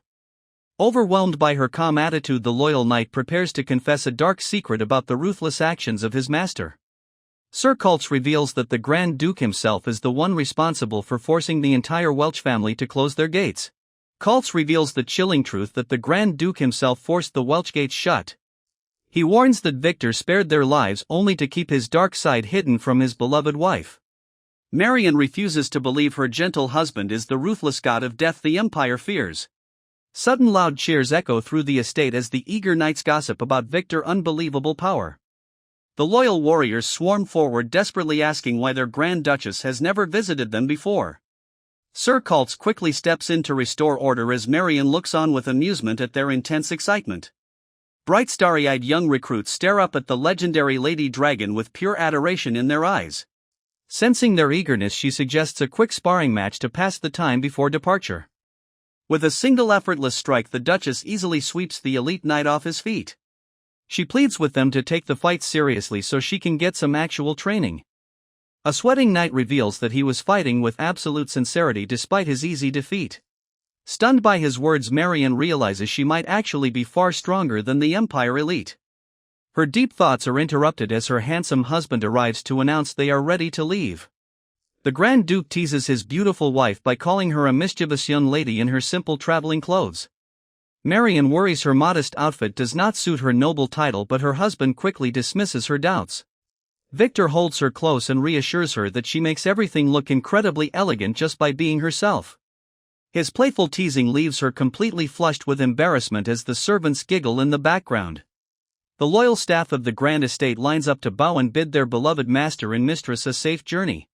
Seated inside the carriage, Marion looks out at the passing landscape filled with excitement for their new life.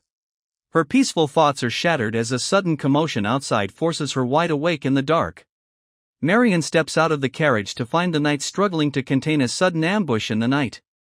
A tense soldier stares in disbelief at a terrifying fiery beast emerging from the dark woods.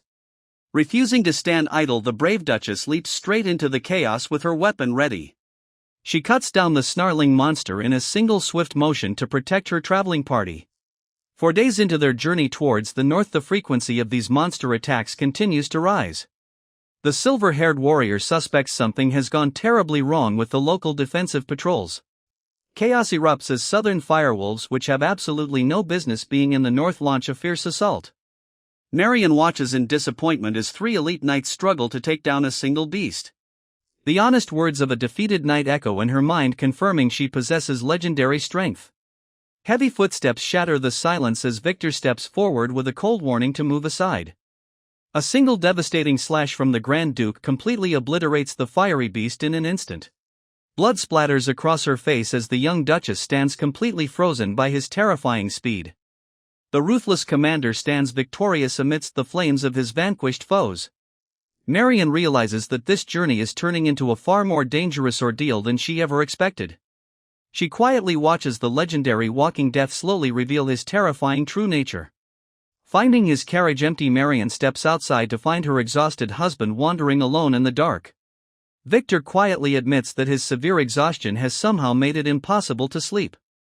His mind wanders back to the grim memories of their very first meeting when he was still a cold monster. Concerned for his health, the caring Duchess insists he take medicine to rest once they reach the next inn. Marion surprises him by asking to share his carriage while the amused knights tease them from behind. The knights tremble in fear as the exhausted Grand Duke clings desperately to his beloved wife in public. An anxious physician fears the sudden change in environment has triggered the Grand Duke's severe condition once again. Marion listens closely as the doctor explains how uncomfortable a simple roadside inn must feel to the powerful lord. A worried soldier warns that the Duke has refused his meals, making this double crisis even more dangerous. Eager for answers, the Duchess questions her escort about the unnatural monster surge near the local garrisons.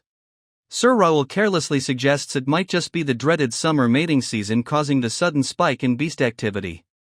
His comrades quickly scold him for using such vulgar language in front of their esteemed lady. Amused by their antics, the young Duchess sweat drops as the warriors joke about joining her future mercenary band.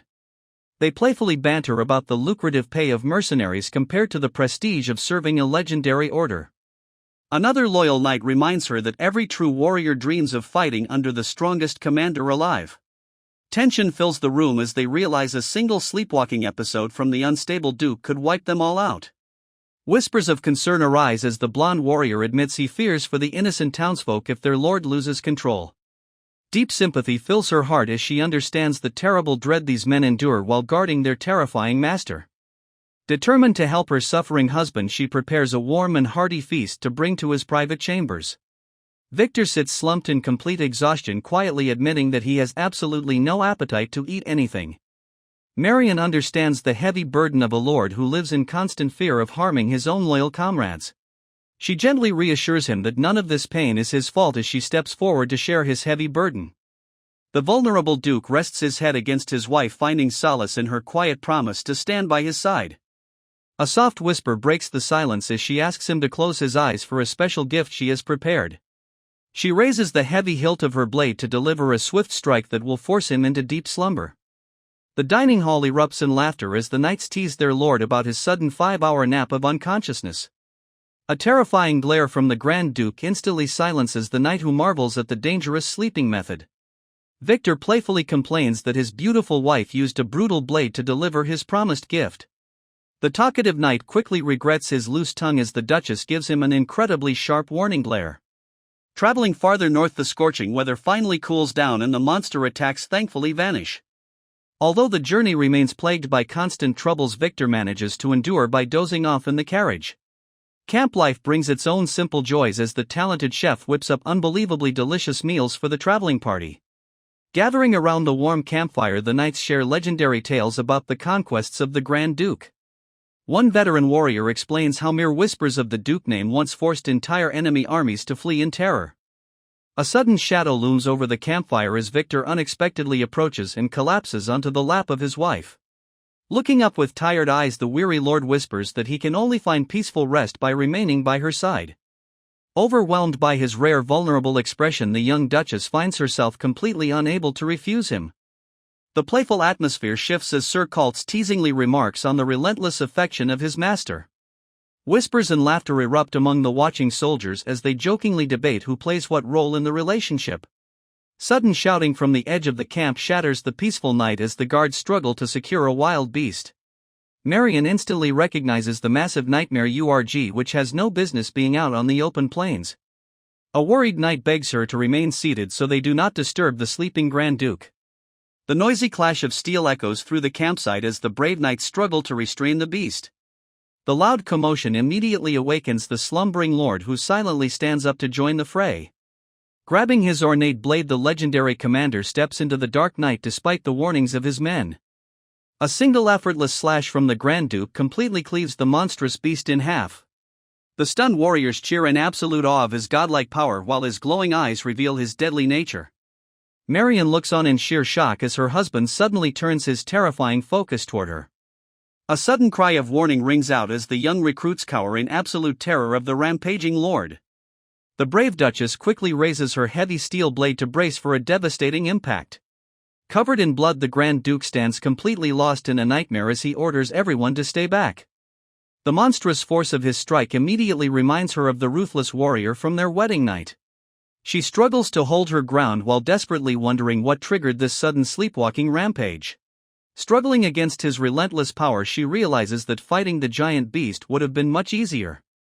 Looking into his hollow eyes, she worries about the immense pain and guilt he will feel upon waking. A split second of distraction allows his incredibly sharp blade to graze her arm, causing blood to spill.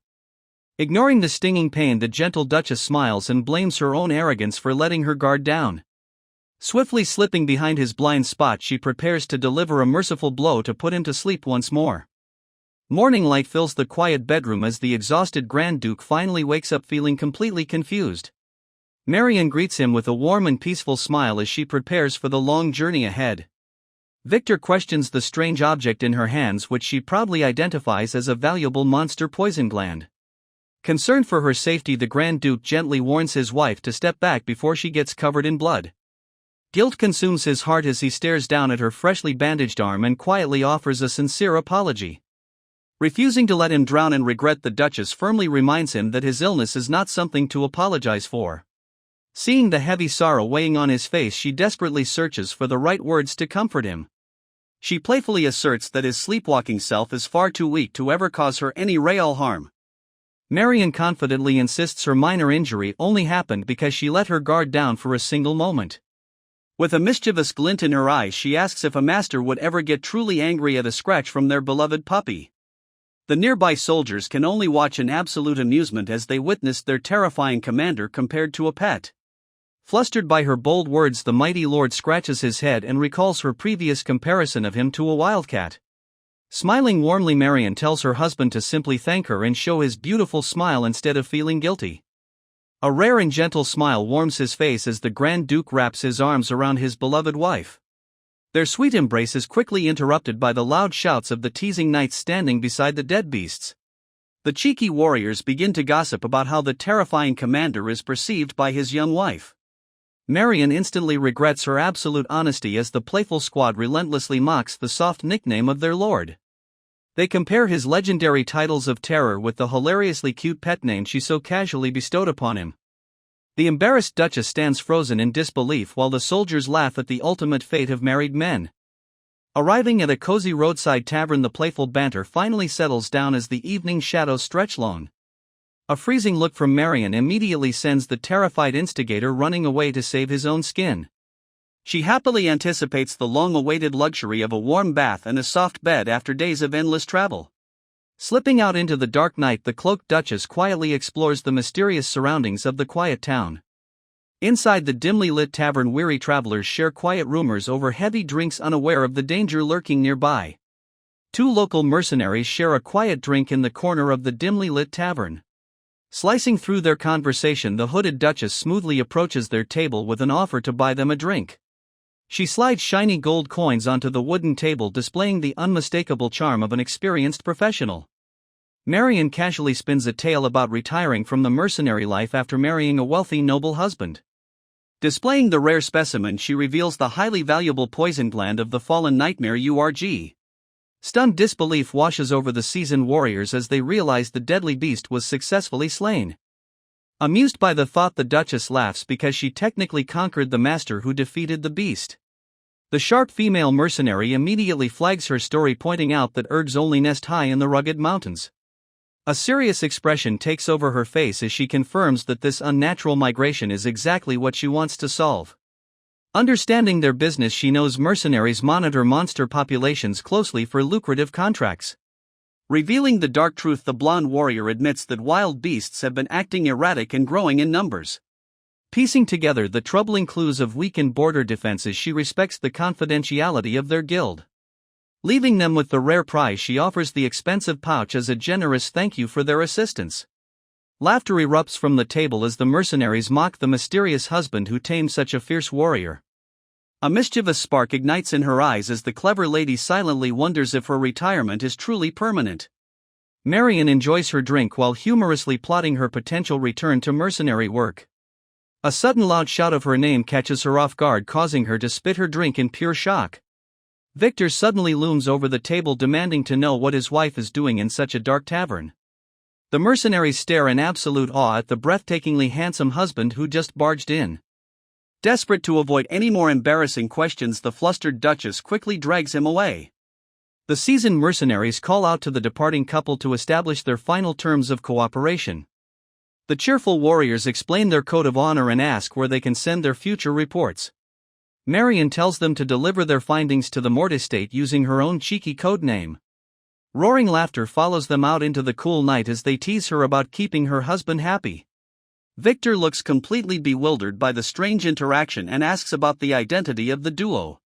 She explains they belong to a highly skilled mercenary group operating under the legendary Commander Yaji. They discuss the highly unusual monster migrations and agree to investigate the threat upon their return. Marion questions why her husband came personally when she is clearly the most qualified to deal with wild mercenaries. The Grand Duke defends his highly capable warriors but remains deeply anxious about the constant threat of violence. He sighs and warns her that crossing paths with a lethal mercenary swordsman could lead to devastating injuries. Marion softly laughs and reminds her overprotective husband that he is the strongest shield she could ever have.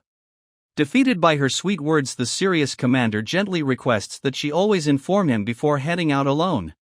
Walking back to their quarters, the worried lord confesses his deep fear of suddenly losing her to the shadows. She looks up at him with gentle reassurance, asking where on earth she could possibly run away from his side. Silencing her playful words, the Grand Duke pulls her close and delivers a sudden passionate kiss. A flustered Duchess immediately scolds him for displaying such bold affection right in the middle of a public street. The next morning, the traveling knights complain bitterly as the brutal northern cold begins to freeze them alive. Marion playfully teases the shivering recruit, wondering why a southern boy would ever join a northern house. The young recruit sighs as he recalls his naive childhood dream of rushing into the frozen dragon territory of the north. Victor glares playfully at his talkative soldier, suggesting life was much quieter before he joined their ranks. She imagines a perfect blend of the easygoing recruit and the excessively rigid Leonard to make the ultimate knight. Smiling warmly, the gentle Duchess realizes her husband is finally finding some peace from his dreadful insomnia. Heavy horses trudge forward through the wilderness as the squad reminisces about the brutal winter training they endured. Recounting their wild adventures, he shares the time they embarked on a dangerous quest to hunt a majestic griffin. An old memory unfolds of their foolish youth when the young Grand Duke acted as the ultimate troublemaker. Marion listens with sparkling eyes as a flustered Victor wishes his chief aide would finally learn to stay quiet. Even as a reckless youth, the legendary commander easily sliced down two massive beasts in the blink of an eye. After their victorious battle, the foolish young knights suddenly realized they were completely starving on the long road home. With absolutely no wild game in sight, their desperate eyes slowly turned toward the giant carcasses of their slain prey. Turning around with a completely serious expression, the young Grand Duke proposed they feast on the fallen beasts. He casually claimed the giant griffin was just a big chicken, only to discover too late that its meat is highly poisonous. A cheerful Duchess bursts into uncontrollable laughter upon hearing this ridiculous tale as her embarrassed husband looks away. Clutching their stomachs in agony, they spent the entire night writhing on the ground until a search party rescued them. The traveling companions look ahead as they approach the outskirts of their destination. Marion senses a shift in the quiet atmosphere and turns her attention to the silent commander beside her. Victor stands majestic against the bright sky, lost in his own deep thoughts about the arduous journey. A hot pot of simple soup bubbles over the campfire, warming the spirits of the weary travelers. Praising the kind old cook Diderik, the Duchess expresses her gratitude for his campfire meals. Curious about the childhood of her husband, she gently asks the loyal servant if he knew him as a young boy. Smiling warmly, the veteran chef explains he served as the personal attendant to the previous Grand Duke. He recounts how the young lord excelled in everything from academic studies to legendary swordsmanship. Beneath that fierce reputation of a warrior lay a deeply gentle soul that very few ever got to witness. She accepts the steaming bowl of soup, eagerly anticipating their arrival at the grand estate of Mort. The boisterous knights interrupt the quiet moment to announce they have opened the very last crate of food. Marion wonders if this long journey home can finally heal the battle-worn heart of her beloved husband. Weaving through the bustling camp, she hopes the fierce commander can reclaim his lost happiness. Her eyes sparkle with pure delight as she discovers unique local leather while browsing the camp market. The amused soldiers assure her that a much more luxurious bed awaits her arrival at the main castle. Marion eagerly explores the bustling market while Victor steps in to offer his company. Knowing her husband has zero interest in shopping, she tries to send him back to the inn alone. Seizing the chance to explore the lively town of Mort, the loyal Sir Raoul eagerly offers to act as her bodyguard. The duo wanders through colorful stalls where a vendor mistakenly asks if Raoul is buying toys for his children. Munching on tasty street food, she teases her companion about his extremely stubborn mercenary shopping habits. Their peaceful stroll halts when Raoul spots highly valuable chimera materials salvaged from a perilous hunt. The merchant reveals he obtained the beasts near the border, raising sharp questions about the duchy defenses. Securing the rare goods at a massive discount, the clever warrior proudly displays his prize to a smiling Duchess.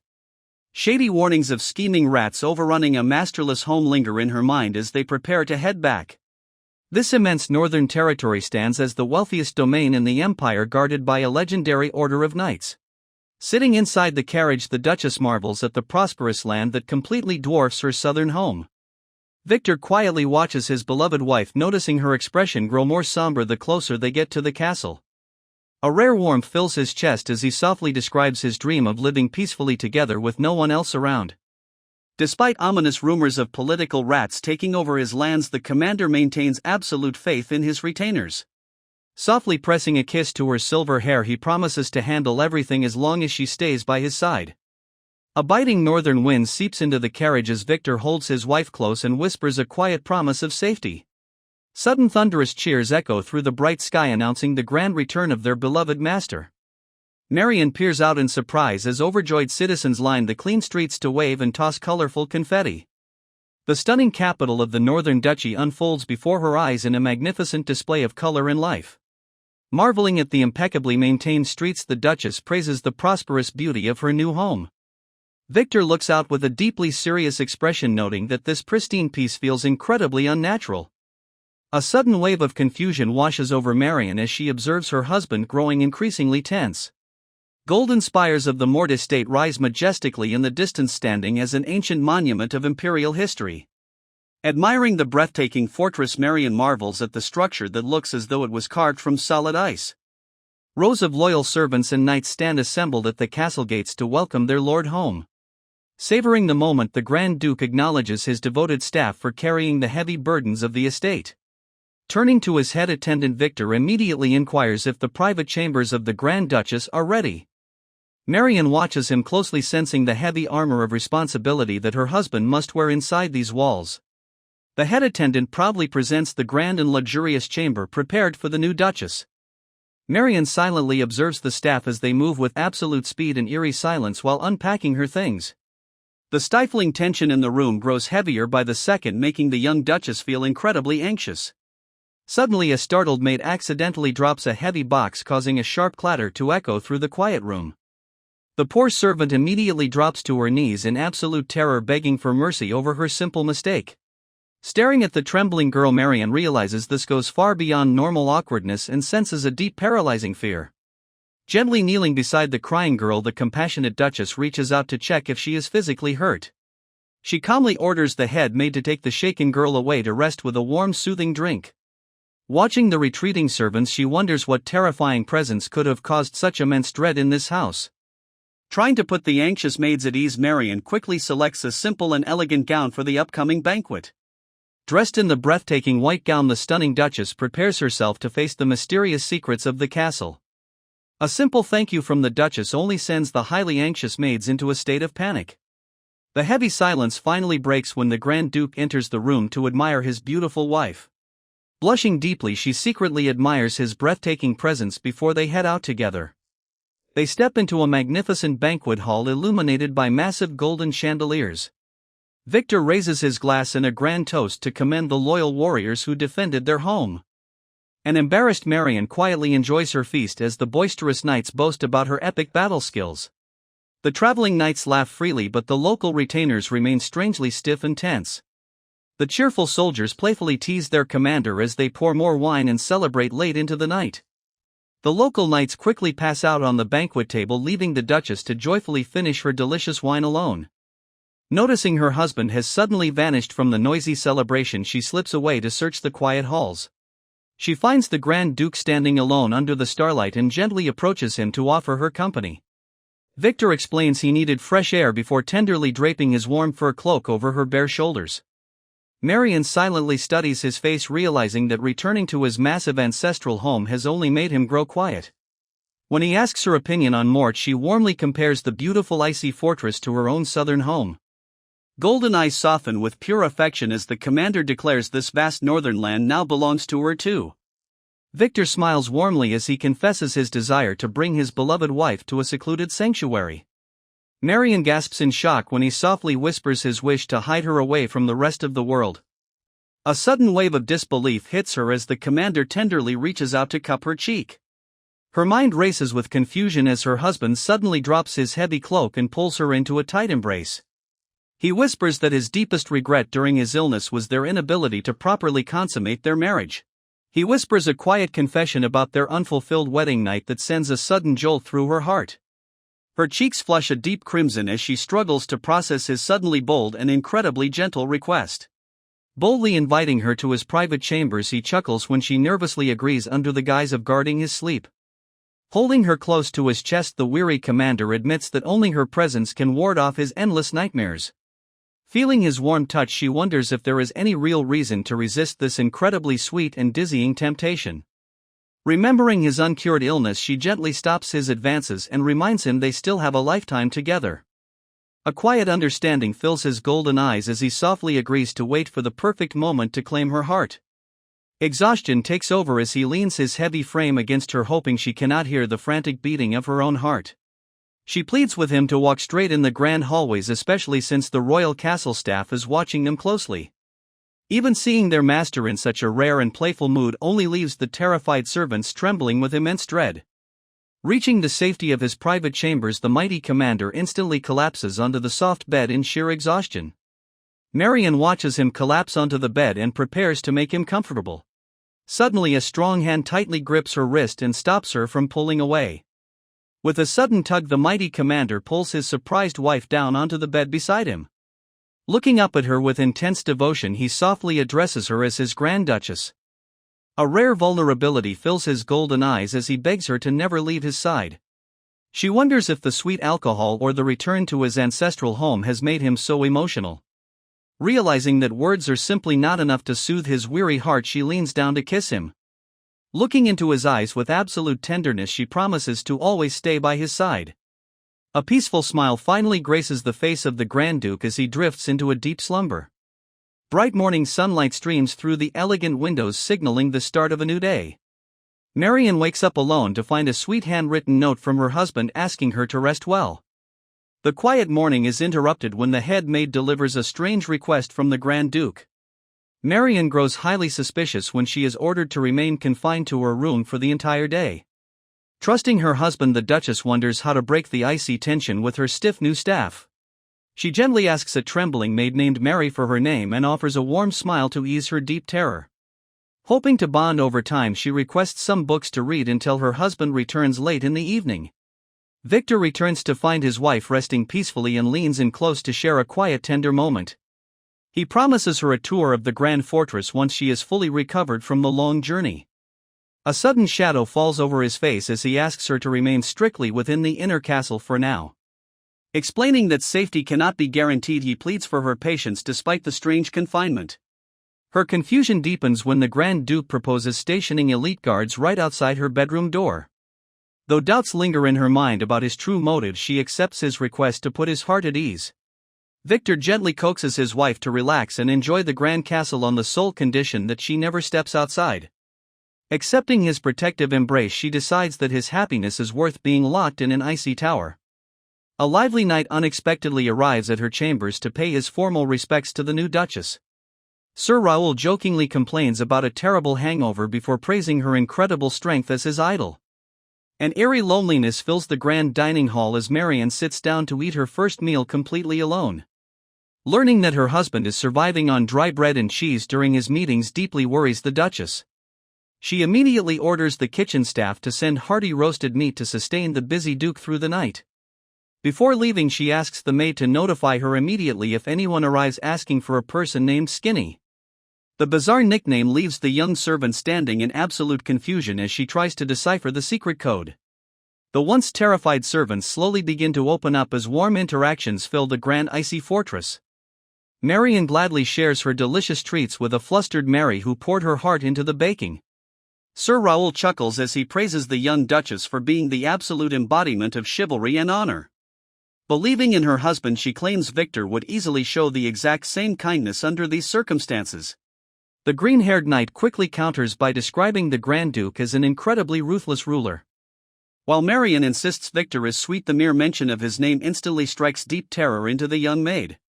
An eerie dread hangs over the magnificent palace halls, leaving the confused Duchess questioning their intense fear. Confronting Sir Raoul directly, she demands to know why the castle staff remains so paralyzed by her beloved husband. Dark suspicions cloud her thoughts as she wonders if some terrible tragedy occurred between Victor and his servants. Sir Raoul gently reassures her that although the Grand Duke is harsh, he would never bring harm upon his own people. Raoul remembers the Grand Duke as a brutal warrior who became a god of death on the battlefield just to protect his comrades. Marion wonders why such a protective leader would inspire such paralyzing dread among his own castle servants. Her thoughts shatter when Victor calls out her name from the center of his grand meeting room. She apologizes for interrupting, but the commander quickly reassures her of his absolute delight at her sudden visit. The loyal retainers warmly greet their beloved Duchess as she steps further into the spacious office. To soothe her worries, he gently holds her close and promises that all urgent matters are now resolved. A wonderful dinner invitation is set and she playfully offers to leave her escort behind to assist him. Victor accepts with a dark smirk, pointing out that the nervous knight was simply trying to flee his duties. Another fiery knight eagerly steps forward to offer himself as her new personal protector. The mighty Grand Duke instantly silences the bold warrior by dragging him away by his collar. Marion bids her husband farewell and quietly exits the room, leaving the heavy wooden doors to slide shut. The warm atmosphere instantly vanishes as the serious men gather back around the large strategy table. Victor immediately inquires about his wife before asking his commander if any rats have been prowling the fortress. A cold focus fills his eyes as he warns that the growing number of hidden spies has become a major concern. The investigation of the ledgers reveals massive financial leaks directly into the private estates of several corrupt vassals. His loyal advisor points out that public repairs have been completely neglected while the town streets crumble into ruin. A cold smile plays on the lips of the Grand Duke as he finds their foolish boldness to be absolutely laughable. Sitting across from him, the red-haired retainer explains that the criminals relied on the current shortage of local managers. Victor realizes the traitors boldly acted because his inner circle was left heavily depleted. Dark fury bubbles beneath his quiet murmur as he ponders their absolute foolishness. Sensing the growing threat of immediate executions, the retainer quickly begs his master to spare their lives for now. Severe political backlash is certain to erupt if more noble heads roll while the allied families are already terrified. Another trusted strategist urges him to carefully identify every single culprit before deciding on a fitting punishment. Rising from his grand seat, the irritated Duke confesses that dealing with such greedy parasites makes his very blood boil. Staring out toward the bright kingdom, he bitterly compares their disgusting greed to his own dark nature. An eerie wave of calmness washes over him as he gazes through the giant glass window panes. He justifies his actions by reminding himself that he brought his beautiful wife here to lock her away in absolute safety. Deep within the silent walls of this frozen fortress, he envisions a peaceful life meant only for the two of them. Tenderly embracing his beloved Duchess from behind, he wishes that time would freeze forever in this warm and quiet moment. Marion tries her hand at the harp while her supportive maids praise her slight musical progress. Enjoying the simple company of the sweet maids makes her feel like they are part of a warm family. Gazing at the bright window, she realizes that 2 whole weeks have passed without her ever stepping into the garden. A sudden nervous shift in the maid behavior leaves the young Duchess feeling deeply unsettled and curious. Meeting with the head butler, she praises her loyal escort knights who protect her every single move. Wishing the tired head butler a good rest, she prepares to bid him a polite farewell. A tense silence falls over the room as the old butler suddenly offers to help her sneak outside the castle walls. Confusion grips her mind as she wonders why the loyal servant looks at her with such overwhelming worry. Back in their private chambers, she holds a sword while explaining how her impoverished homeland dealt with thieves. Marion suggests consulting the ancient law code of Mort to find a balanced punishment for the thieves. Hearing that traditional laws demand severing a hand, she notices how deeply the endless work exhausts her husband. Offering him sweet words of comfort, she encourages him to choose mercy before they settle in for a peaceful night. A full month quickly passes as the warm summer season begins to settle beautifully over the grand fortress of Mort. Enjoying the peaceful castle life, she secretly welcomes the isolation to escape painful memories of past humiliation. Suddenly, a carrier pigeon arrives bearing an unexpected letter from her elegant capital friend Katerina. The letter warns that a prominent noble lady has remained completely locked inside her estate ever since they left. Marion reads a request to visit while the maids scramble to care for the expensive carrier pigeon. Excited to reply, she walks through the grand castle hallways wondering how to welcome her dear friend. Her footsteps suddenly halt when angry voices echo from a nearby room. The corrupt vassals bitterly complain about the Grand Duke taking back control of the territory finances. Hiding behind a wall, she listens in as they plot to destroy any remaining evidence of their embezzlement. The conspirators mock her lack of noble breeding and label her a mere sword-swinging brute. Their quiet whispers reveal a mysterious name that sends a cold shiver down her spine. As the corrupt nobleman departs, she is left completely haunted by the unfamiliar name of Mortian. She realizes that Victor does not carry the traditional naming pattern typically reserved for the true heir. The heavy thoughts linger in her mind even as she sits across from her husband during a quiet dinner. Marion notices his distant behavior and directly asks why he is avoiding her eyes. The Grand Duke remains completely silent as an uncomfortable tension begins to fill the dining hall. She nervously grips her utensils and asks him if he recognizes the mysterious name of Mortius. The mere mention of that forbidden name sends a wave of absolute terror through the nearby castle servants. Sensing the sudden suffocating heavy air in the room, she locks eyes with her unreadable husband. Victor demands to know exactly where she heard that secret name as a chill runs down her spine. A dark murderous aura erupts from the Grand Duke as death itself seems to stare directly into her soul. He instantly dismisses the trembling servants to ensure their conversation remains strictly private. Refusing to back down, Marion boldly points out his obvious reaction to the forbidden name. The cold gaze of the Grand Duke remains locked on his wife as he gently demands a direct answer. Victor softly reveals that he once had an older brother named Mortian who tragically perished in the war. Heavy grief fills his eyes as Marion realizes the deep torment hiding beneath his gentle expression. Sorrow grips her heart as she apologizes for bringing up the tragic name that remains taboo in the castle. Leaning forward, the Grand Duke asks exactly where she heard the forbidden name of his late brother. Torn between protecting his feelings and speaking the absolute truth, she hesitates to reveal the conspiracy. She nervously confesses that corrupt vassals were plotting to erase their ledger traces in the castle corridors. Marion admits the traitors mocked her low status and questioned her right to sit on the Grand Duchess throne. Feeling completely unworthy of her noble position, she looks down only for Victor to reject her painful apology. A dark shadow falls over his face as the Duke laments his failure to shield his beloved wife from such cruelty. Marion tries to lighten the heavy mood by promising to study the territory ledgers so they can finally enjoy their dinner. A gentle smile returns to the face of the Grand Duke as he warmly encourages his beloved wife to enjoy her meal. Feeling a wave of immense relief, Marion quietly reflects on how sharing the absolute truth was the right choice. Yet deep in his piercing gaze she senses a cold and deadly focus far more calculated than mere blind rage.